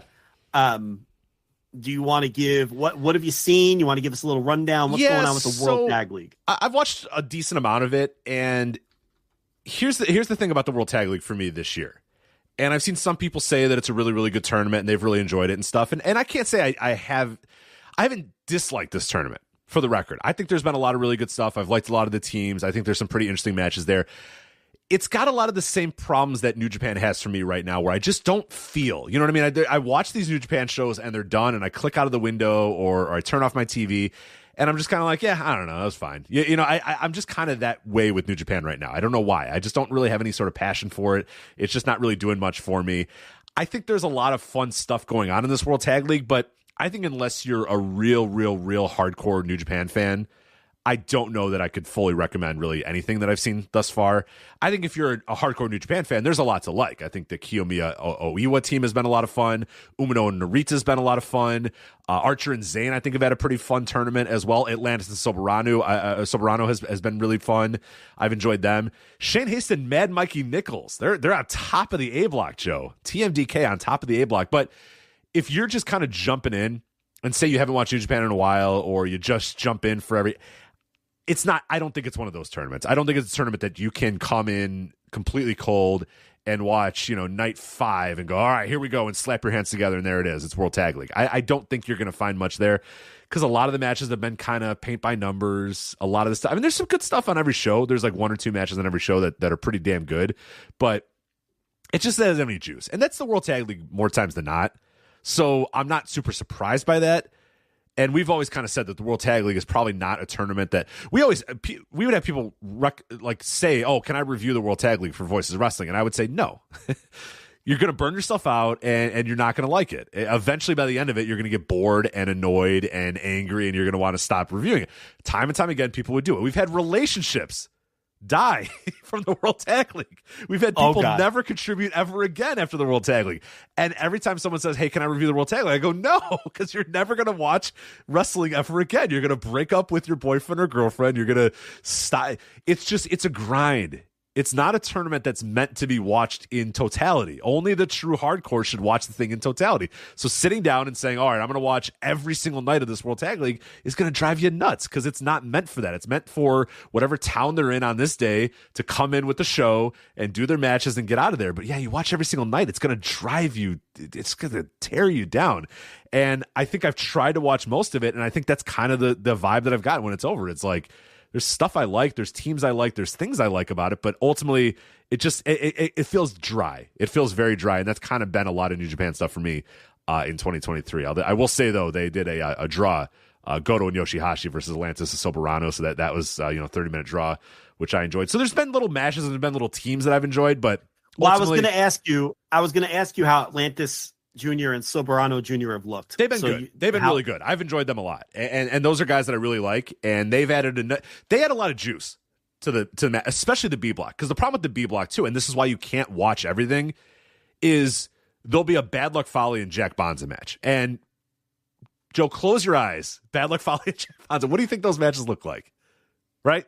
Exactly. You know exactly. So then when Atlantis and Soberano come out, it's like, holy shit, here we go. And now they're bouncing all over the ring. They're doing a bunch of stuff. The B block is tricky, because Archer and Zayn are fun, but Archer's more the power guy. Zayn's doing a little bit of high flying, but not necessarily. Taichi and Yuya Uemura. Yuya, not loving what I see so far. Out of really? My guy, Yuya. Not loving it. I not a lot of juice, not a lot of, pizzazz from this guy, which I was kind of thinking we were going to get pizzazz. We're not getting pizzazz from this guy just yet. Hikuleo and El Phantasmo with Hikuleo, it's trash. You know that. Minoru and Yuji Nagata are just losing all their matches, and they're just playing the hits at this point. Yuji does the eye roll, Minoru does Minoru thing. You've seen one, you've seen 1,000 of them. So that B block is a little rough. But then the Lannis and Soberano come out and they start high flying and doing a bunch of stuff. You're like, all right, here we go. Now I'm starting to feel a little bit of juice. So the B block is rough. The A block, I like a lot of the A block. I think most of the A block has been pretty good. Shane Haston, Mikey Nichols have been very good. Umino and Narita has been good. Kiyomiya and Oiwa, I've liked all their stuff. Colgan and Kid, that shtick has been fine. You know what I mean? It's a little over the top, but it's fine. Okan and Hinare is good. They're out there just kind of being powerhouses. Ishii and Yano, it's Yano, so it kind of it's Ishii doing Ishii stuff, but Yano stuff drags it down, so I don't really care. You know what I mean? I can't even pretend to care about anything that Yano does these days. Evil and Yujiro, Jesus Christ, that's Evil and Yujiro. What do you think? And then the Gates of Agony, Bishop Khan and Toa Leona, they joined the House of Torture for now. They might turn on him later, but that has kind of bogged down a little bit of their stuff too. I think I expect a little bit more fun out of those guys, but now they're kind of getting involved in that shit. So I'm like, you know what? Not for me. A block mostly okay. B block mostly bad. Atlantis and Soberano have been good. Yotsusuji and Z, as we all knew it was going to be, that's been fine too. But like, I don't know. It's. I feel like I'm burying this thing, and I don't mean to bury it. I just mean that if you're just dropping in, you're listening to this show, and you're like, you know what? Should I watch the World Tag League? I would say if a match looks interesting to you on paper, watch that. But I would not recommend sitting down every day and watching the World Tag League. I think you're just going to get bored out of your mind if you do that. All right. It's a house rolling show review of the World Tag League. So I haven't seen any of it. I'll crash watch it one weekend and get it all in. But the All Japan Real World Tag League is going on as well. And we're going to flip it around because Rich has not seen any of this. And I have seen a few nights. I am about 3 nights in. I don't think there's been a great match, but there's been a lot of really good ones so far on the first few nights that I've seen. The opening night, they did Kento Miyahara and Yuma Aoyagi against Galeno Del Mal, who was the luchador who really blew up WrestleMania weekend for being, the guy remember the absolute fucking tank, gigantic exactly. man, yeah. And Hayato Tamura, who we were really high on when he was 0-1 champion. Remember? Hayato Tamura, and and now he's with Gleet. And I don't know what happened, but he seems like, I don't know. I feel like. Nah, he's not. He's not what he used to be. I don't know what happened. His charisma is gone. I don't know. It's weird. I thought he really had a future. And we were like, he's just got to get out of 0-1 because there's no future there for anyone. Speak for yourself. And stay in 0-1. Be great. Gleet on paper is a step up, obviously. They've got more money behind them. They're more high profile, but he's almost like not even the same guy anymore. Like he just doesn't jump off the screen the way he used to. And maybe that's big fish, small pond syndrome and 0-1. I don't think it is though. I just think, I don't know. He doesn't have that. I just don't feel the same way about him as I did when he was with 0-1. But, that was the main event of the first night. And, they drew 1,300 fans to Corrigan. All Japan is doing really good numbers. Sneaky draw right now. And people are not giving him credit. Yeah. And that was a really good match. And, I haven't gotten deep enough in the tournament. I'm still at the point where Nakajima is still doing the thing where he doesn't want to team with Hokuto Omori. And he's like kicking him and throwing him out of the ring. And I think, though, someone in the chat I think that they stopped that at some point in the tour, though. Like he has accepted Omori as a partner. I haven't gotten far enough in the tour to where they started doing that, though. So he's still doing kind of this, I don't want to team with this guy thing. Night 2, again, they're headlining with Miyahara and Aoyagi a lot. On night 2, it was the DDT guys, Hideki Okatani and Yukio Sakagachi, who looks like a meth dealer. That was the main event on night 2. You know who he is? That DDT guy who looks like he hangs out with Chris Ridgway. Yes, he's been there forever. Yeah. So, again, that looks was like a character in the video game. Yeah, I don't know. It just, I'm sure he's a nice guy. He looks like a He's guy probably, from a Yakuza video game, like a villain or whatever. Yeah, but yeah. it's like a low level Yakuza Yeah, guy. yeah, He's right. Like very early in the game, and you beat him up, and they're like, "Oh yeah, well you could beat him up, but what about me?" type of stuff. Yeah, it's like, yeah. It's he peddles heroin on the street for the Yakuza. Yes, and they'll off him at any moment if he gets out of line. But but there was he's the 26? semi. I thought, oh my god, he looks like he's 37. That man's 26 years old. No, Yukio Sakaguchi, he's a veteran. He's not 26. Oh, sorry, I mixed up what we were talking about. Never mind. He's 50. Sakaguchi has to be in his 40s. No, he's 50. He's 50. Okay, yeah. I thought you were talking about. I don't know. For a second, I thought you were talking about the guy who was teaming with FKA Yujiro.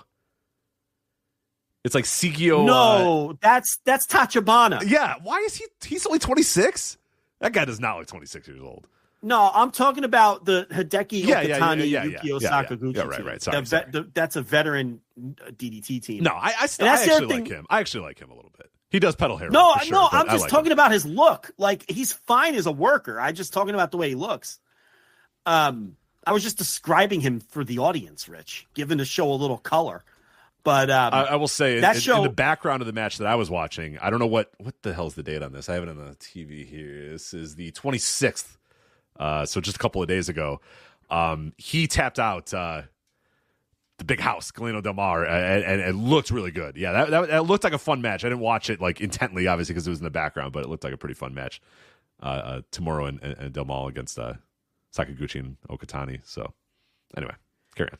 Yeah. I thought a more interesting match on that second night was Hokuto Omori and Nakajima again, and they had a really cool match with Ryuki Honda and Yuma Anzai.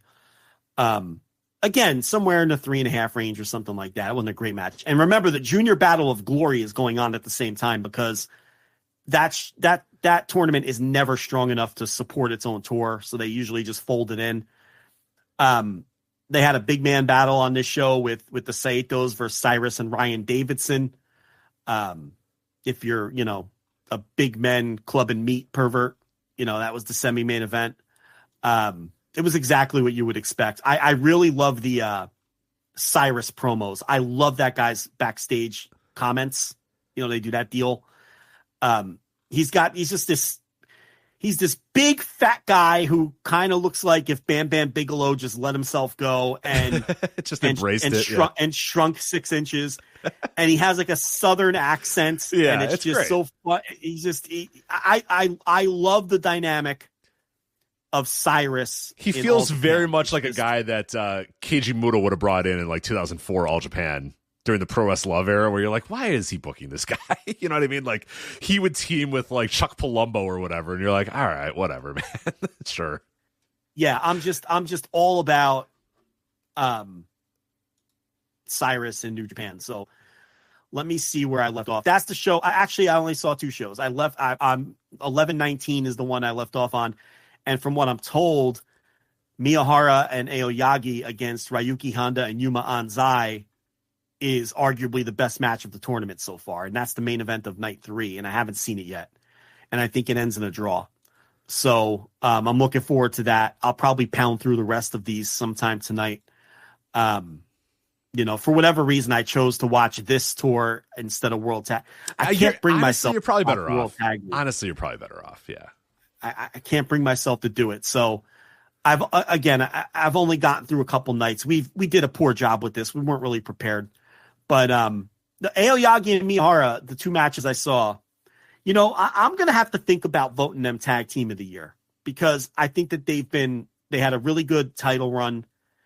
And if they continue to deliver in the tournament, and they're going to be in a position to do so because they're in all the main events, and they're in second place right now, so they're in the mix and everything too. They, at the end of the day, the Tag Team of the Year it's thin this year. There's not a lot of places to turn if you're looking for Tag Team of the Year. The Bucks are the Bucks. FTR probably has less great matches than you think. Mm-hmm. I think the Bucks have a lot less great matches this year than you might think too. And WWE, where are you going to turn? The Usos split up. Owens and Zayn split up. And you look at Japan. There's no New Japan team other than Catch 2-2. I think Catch 2-2, if you're going by match quality, they'd be a favorite as well. But if you're looking, if you're just looking for a combo, I mean, Miyahara and Aoyagi worked main events. Yeah. Of some pretty successful, not huge shows, Korakuen shows and whatnot. And they have the match quality to go with it. I mean, I think they're as good a pick as anybody if they finish off this tour strong. And why wouldn't they? They're going to have good matches every time they go out there. And they're going to have a couple great matches by the time this thing is over. Yeah, I think Jordan Smith brings up a good point in the chat. He says the FTR's year was extremely front-loaded. They had a lot of good stuff at the beginning of the year, but man, what have they really done, since August? Feels like nothing. Yeah, I added it up, and they only had 5 or 6 what I would call notebook matches, and a couple of them were like 6-man tags with Punk. So it's like just straight tags. They probably had my favorite tag team match of the entire year, the match with the Bullet Club Gold or whatever. But yeah, I don't know if there's enough. I don't know if they have enough to really make a case. Yeah. So, I think Aoyagi and Miyahara, when I finally parse everything out and look at what I've got in my notes, I mean, I think they're going to be, and Catch 2-2. I mean, they had a good Super Junior Tag League as well, and they had all those good matches at the beginning of the year. And, from a match quality standpoint, they're in the mix. Astronauts, I've got a couple astronaut matches, but the problem is the footage is tricky because I'm not subscribing to Core. I'm not doing that. I can't go that dirty.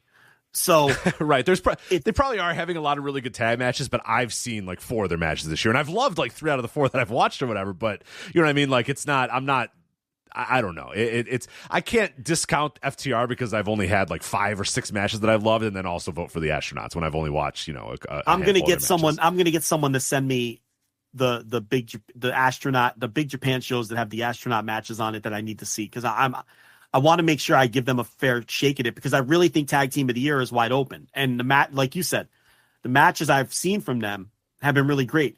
And I think that their singles match should count towards their case. It should. That match matters because they are a tag team, so it should matter. Because they're a tag team and absolutely. I feel the same way about the Hall of Fame.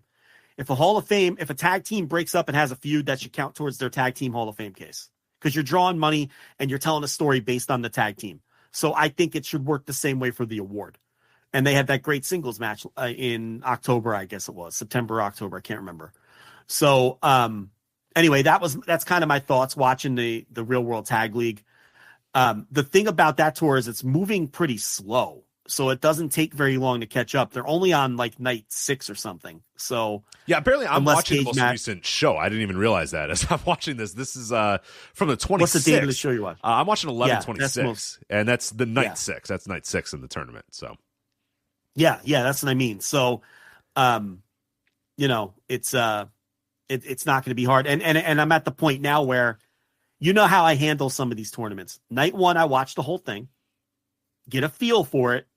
And then after that, I'm cherry picking what I want to watch. You can't I'm not going to sit here and watch these shows start to finish. I just don't have the time, so, just get through the 4 remaining shows. And just watch the stuff that looks good. It shouldn't take very long. Like for example, Jiro's out. I don't need to watch any more Jiro. Yeah. You know what I mean? There's like no point. There's no point whatsoever. Now, Ryuki Honda and Yuma Anzai, when they're facing an interesting team, absolutely. Nakajima and Omori, every match. Aoyagi and Miyahara, every match. Suwama and Hideki Suzuki, depends who they're wrestling. Saito, same thing. Really for the rest of the teams, it's a case-by-case basis at that point. And, that helps you get through these things if you feel overwhelmed. Last topic. MLW Fightland, Rich. Yeah. Let's do it. You didn't think I was going to let this slip through the cracks? I'm glad you didn't. I watched it. You ended up watching it? I ended up. You put it on the sheet, and I thought you wanted to preview MLW Fightland, and I was on our Discord being like, "Yeah, we're going to preview it," and everyone's like, "No, it already happened," and I was like, fuck. All right, fine." So then I went, and I was like, you know what? I got a little bit of time. I'll watch this show. Then I pulled it up, and I saw that Alex Kane and Jacob Fatu had a 48-minute main event for the MLW World Heavyweight title, and I was like, "Fuck me. I can't believe I got to watch this shit." But I said, you know what? Fine. It's MLW Fightland. If we don't cover MLW, nobody will. Fine. I'll watch this match. I'll watch this show. And Joe, I got to tell you, I fucking loved that Alex Kane Jacob Fatu match. What? I loved that match. Well, this is going to be interesting then. All right. So, first of all, I thought I was going solo on this review. Got it. No, I'm glad I'm not. I'm caught up on the world of MLW. Do not worry. Well, all right. Well, listen, I thought that match was egregiously long. Here's what I thought about the match, and I'm going to give you the floor since you loved it. I thought it was egregiously long, even though I knew what they were going for. Right? Like I understood what they were going for with the super long match, and I'm sure you'll explain when you talk about it. But the problem was, for me, it didn't land, and I was bored out of my mind until the last 5 minutes. And then I guess we'll talk about all the patently ridiculous post-match stuff afterwards. But I don't know, man. This is a 48-minute and 3-second Alex Kane Jacob Fatu match that Rich apparently loved. So go ahead. I don't know why, and I'm going to try to explain it, but I did not expect it. Maybe it was that I came in with zero expectation. I came with none. I saw that match and I said, who in this world asked for, needed, or wanted an Alex Kane Jacob Fatu match that went 48 minutes? But then I watched it. I liked it. I don't know why. Like, so I think they came in with a lot of, Alex Kane has one of the best entrances in wrestling. Half the ring fills up with people chanting "Boomaye, Boomaye," and then the fans feel like they must chant. It's a superstar entrance. It's great. It's so great. So you're already hyped up already because you got 20 people around ringside jumping up and down and yelling "Boomaye," and then the fans go, "I guess we should join in too." And then the whole arena is going "Boomaye, Boomaye, Boomaye." So it's awesome. You know what it reminds me of in a weird way? It reminds me of the Skulk, but with ass kickers. Yes, perfect. Yeah, like the Skulk was like party guys out there to have a good time, and hey, this has a similar vibe, except it's guys that are going to fucking murder you if you get in their way or cross them. Yes. With Kane as like the ringleader, so it worked. Yeah, it was solid there. So then, Jacob Fatu, who I'm a big fan of as well. I like his work when he shows up, when he makes his dates. He shows up to MLW. The court whisperer. The problematic wrestler whisperer gets it done. This guy has had so many grandmas die and family emergencies or whatever across the world. But MLW doesn't miss a date. Ready to go. Ready to do the JOB too. Ready to look at the lights too. I was surprised by that too. But anyway, so Alex Kane, great entrance. Jacob Fatu has a good presence. And then the beginning of the match was slow. As a lot of this match was. I'm not going to pretend that it wasn't a slow match. This was very slow, very deliberate. But Alex Kane, the idea here was, and they had Mr. Thomas on commentary here, and his idea was that Alex Kane is just going to wear out Jacob Fatu. Alex Kane has cardio. Jacob Fatu doesn't. So he's going to make this match last as long as it's going to take because he knows that he's going to be able to outlast Jacob Fatu. And Mr. Thomas keeps pointing it out. He goes, Alex Kane isn't dropping not a beat of sweat on this guy. Not a beat of sweat on him. He's ready to go. And he was right. They would zoom in on the camera, and Alex Kane wasn't sweating at all, and Jacob Fatu was breathing heavily. And that's sort of what the style of the beginning of the match was. So it was very slow, very deliberate. Alex Kane kind of slowly working him over. And then, they just kind of, I understand that it seems wild to tell you that a 40-minute match between Alex Kane and Jacob Fatu, but I thought that they timed out, because they would do a big spot and then they would kind of chill for a little bit. Then they would do a move or two and then they would chill for a little bit. Then they do a big spot. And it seems like that should be boring. And I agree. Normally I would think that was boring. I don't know why. In this particular case, with these two guys, with these two bulls, it just kind of worked for me because it made sense that these two guys would throw everything at each other, that these two guys would work each other over for a little bit and then need a second to kind of rest and need a second to break or whatever. And then they did actually pretty creative table spots too. It just seems nuts in 2023 to have table spots. But you had a big table spot where Jacob Fatu put Alex Kane on a table, jumped from the top rope, which looks really cool when it's Jacob Fatu landing on Alex Kane over a table. That table fucking explodes. I thought the crowd was into the match the entire time. I thought the commentary was actually pretty good, which I did not believe I would say with a Joe Dombrowski and Matt Stryker commentary team. But that was really good. I like Dombrowski's good. Stryker, obviously not very good. But I don't know. It's just like it hit me on the right level with these two big meatball dudes just throwing bombs at one another every so often. And it wasn't overdone. There wasn't a ton of kickouts. It was just like these guys were just working each other. I thought this match was going to feel egregiously long, and it just, for some reason, just never quite did. So I don't know. I'm surprised too. When it was done, I just said, did I like that match like a lot? Did I love that match? And I did. I don't know why. I can't exactly say what got into me on this particular day or this particular moment, but I think I just like these two guys. I think the guys did enough stuff in this match to make it feel like these guys were just beating on each other and working each other over and had a good style of this match. And it was a good big man beef beefy dude type of match or whatever, with just enough high spots and just enough table spots and just enough weapon spots to fill in the gaps. But I'll admit I was very surprised as well when I liked this match, but I really did. And I feel like I'm on an island, and I don't feel like anybody trusts me or believes me that I like this match. But I did.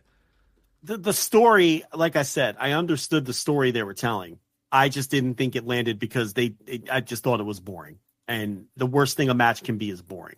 So, it didn't work for me. I didn't think it was a terrible match. It was just, when you have 48 minutes and there's no doubt in my mind that if they cut 15 minutes off this match, it would be even better. Can you tell the same story though at 30 minutes? And probably not. And that's the thing. I think it was all about the story of perseverance and fighting, and the idea that Jacob Fatu trying to survive this and right. Not Jacob wearing Fatu, out. who's now seeing himself losing this position that he had for so long as the top guy in MLW, and Alex Kane trying to say, I am now the top guy in this company, and Fatu fighting, and then Alex Kane not pinning this guy but submitting him, and them in commentary saying Jacob Fatu has barely been pinned and never submitted in this company. And now this guy is working him over and submitted him now. And these guys had to just lay it all out there and put it all on there. And now you definitively know that Alex Kane is the man in MLW.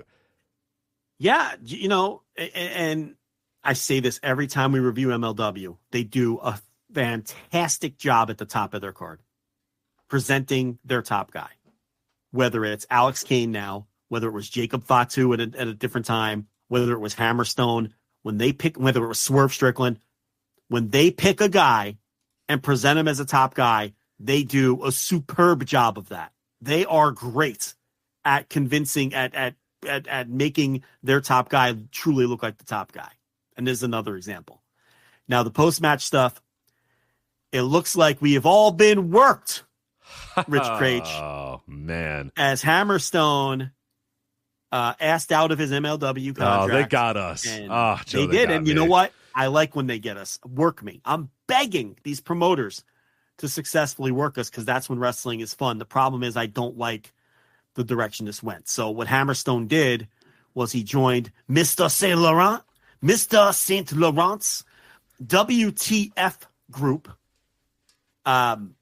World Titan Federation. Yes, yeah.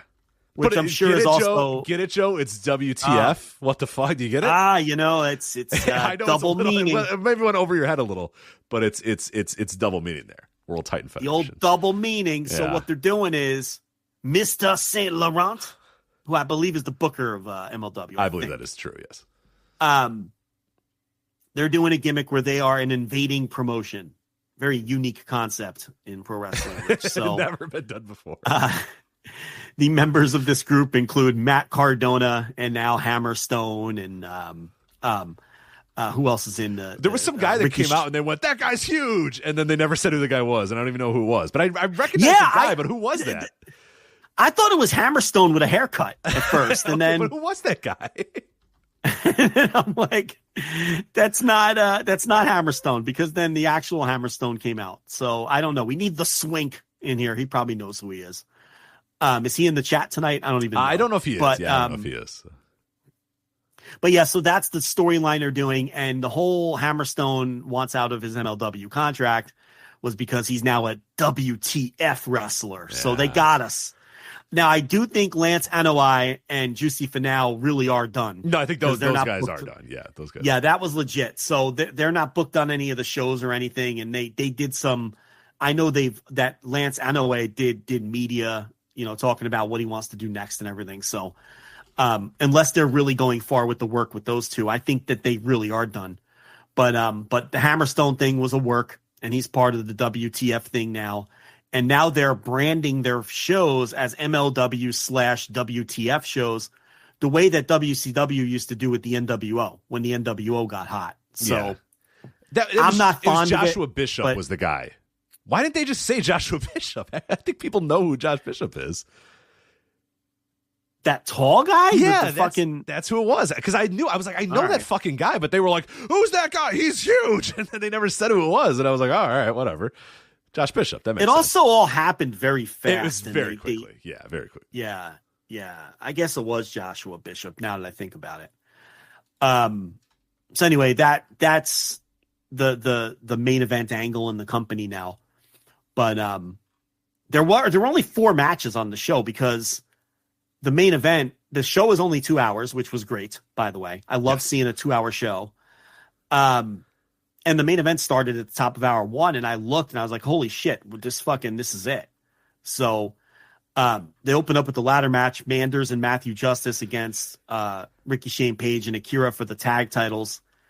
And I thought this was okay. I mean, this was a pretty good ladder match in that, they did the ladder spots and stuff, but they also, there was some logic to the match as well. And, it wasn't the greatest ladder match you'll ever see, but, and obviously, they've been building up to the turn. Yeah. Where Akira Ricky Shane turning Page on is gonna Ricky Shane Page. Yeah. Right. Either way you want to put it. But yeah, so they're no more after they lose the titles here. And there were some creative spots. Like, I think, was it Matthew Justice who was hanging from the... Yes. Yeah. He was hanging from the belts. And then he did a double splash to Akira and Ricky Shane Page, who were below him. And, so the second gear crew wins the tag titles. I thought it was fine. I mean, it was certainly inoffensive compared to the next match, which was the loser leaves MLW match that we talked about a couple weeks ago. Cardona beats Mance Warner. I'm so over Cardona. Every match he has. And then the Steph DeLander. I don't care. Because wherever Cardona goes, he has the same match. It's the same bullshit fucking garbage match. And this match, by the way, if you don't know the story, it was that Steph DeLander was like in love with Mance Warner and Warner was in love with her. And I mean, you could have seen this coming from fucking 4,000 miles away. You could see it from space as she comes out and goes, "That's my boyfriend." And Cardona goes, "Oh no." And then she turns around and puts Mance Warner through a table or whatever. And then it was our plan all along. Okay. All right. Great. Cool. Money before love in the promo and all this other bullshit. And I'm the somebody hardcore nailed king, it. Yada, yada, yada. Ugh, all right. It's the same shtick everywhere he goes. Is there evidence that he draws on these shows? I mean, ask Ad Billy thoughts. Remember, Ad Billy said he was the biggest draw he's had. He sells the most tickets, the most pay-per-views. So, and he said that with a bevy of empty seats behind both of them. Wow.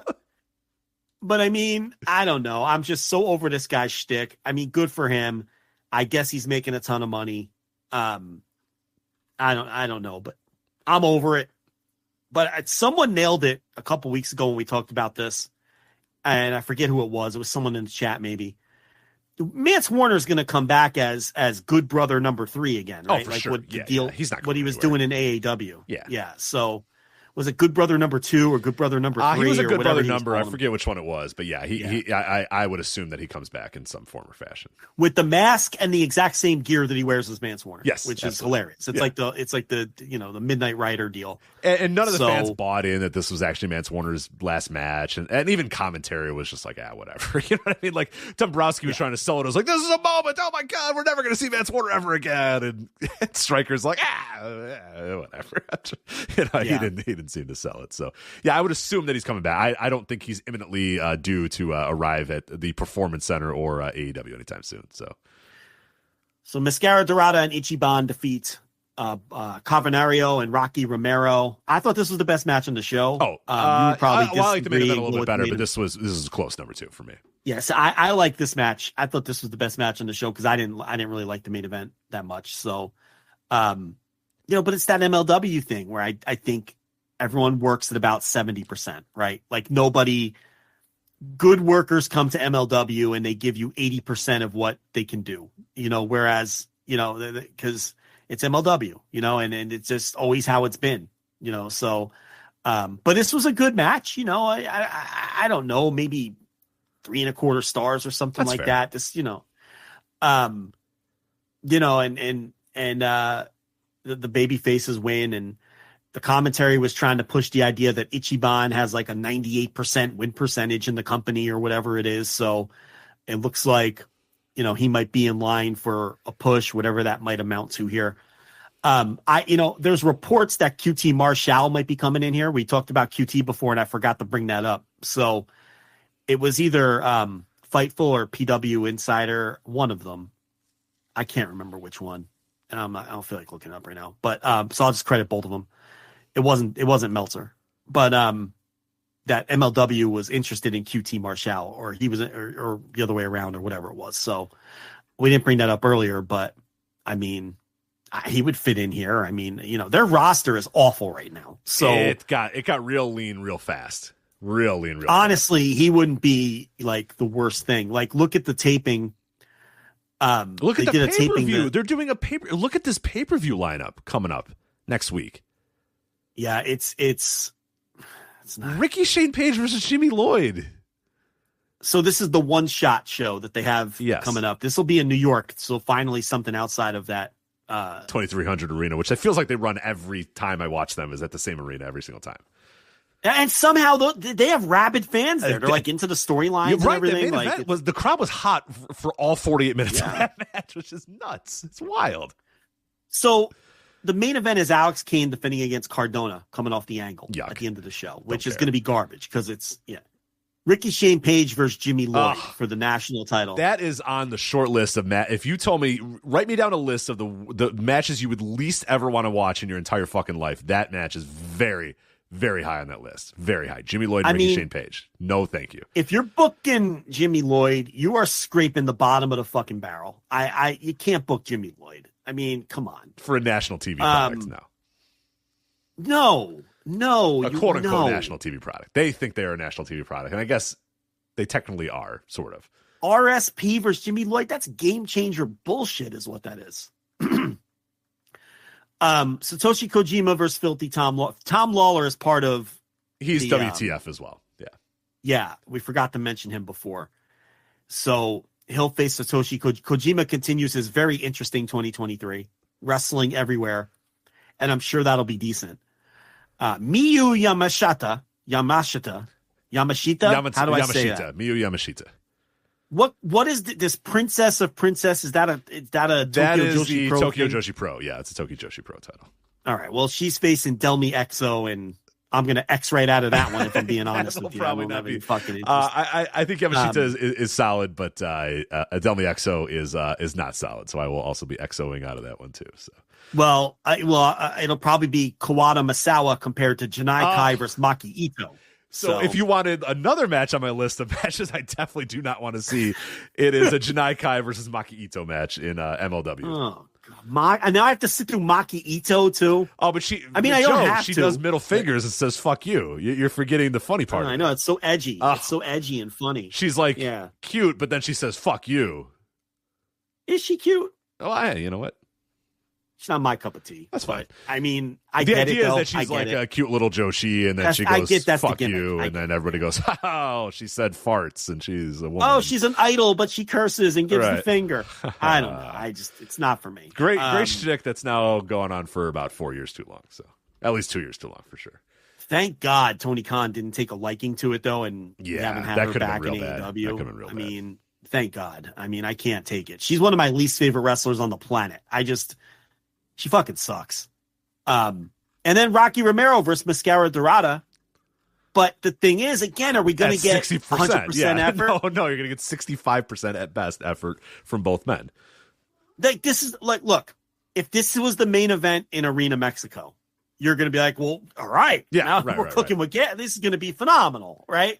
Like, the floor is 4 stars, right? Like, But if this is like match number 3, it's probably at best the opener, or like you said, at best the third match on the show. At best the third match. Right, like whatever, like on MLW One Shot, following up on Maki Ito. I don't know what kind of it could be great. And it undoubtedly will be the best match on this show. It won't be great. It won't be great. Come on. It could be great. Could. We'll see. Here's what I'll say about Rocky Romero, the mover and shaker. He's getting these CMLL guys. He's getting eyes on them all over the place. And he's doing a nice job. Getting them into AEW, getting them into MLW, taking them all around. It's good business. And it's good that these guys are getting this kind of exposure, and I'm happy for them. And, man, if you took that match off of this show, this is rough, and I know I'm going to sit there and watch Lawler is like, I like It's okay, but I it's like not- that match, but it's not exactly it works for me and it works for you, but yeah, it's not exactly the sexiest match, you can book. And then the rest of the show is dog shit. Absolute dog shit. Yeah, it's a terrible, terrible looking lineup. It's rough. And then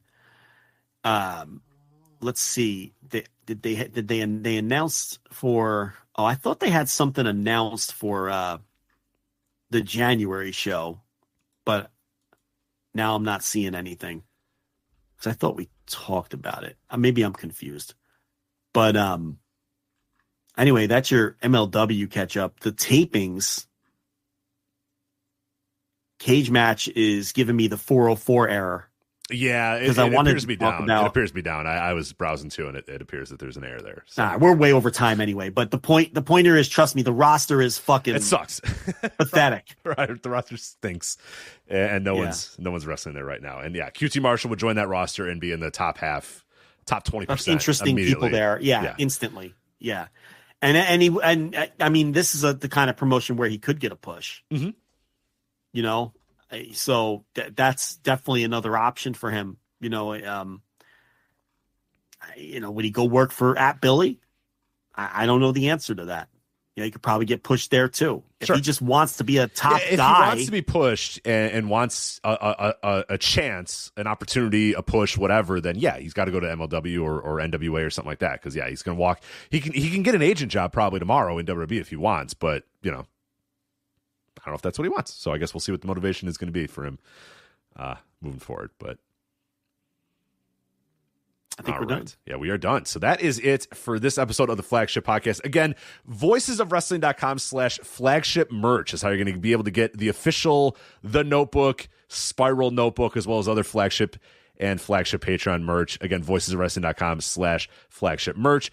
Make sure you subscribe to us at flagshippatreon.com. Patreon.com/Voices of Wrestling or voicesofwrestling.com/Patreon. Also go to voicesofwrestling.com for previews, reviews, columns of all this stuff that we have talked about today. This is it for us. So for Joe, I am Rich. We will talk to you next time on the Flagship Podcast. Take care. Hello, Voices of Wrestling listener. Dave Ryan here. Have you ever wondered to yourself, how many hidden gems are hidden away inside the last years of World Championship Wrestling? Have you ever asked yourself how many tenuous gags can be made about the name Mike Enos? And have you ever thought about what it sounds like for two Irishmen to interpret a very chaotic company through its B show? The answers to all this and more are just a click away. Check out Days of Thunder every second Thursday on the Voices of Wrestling Podcast Network.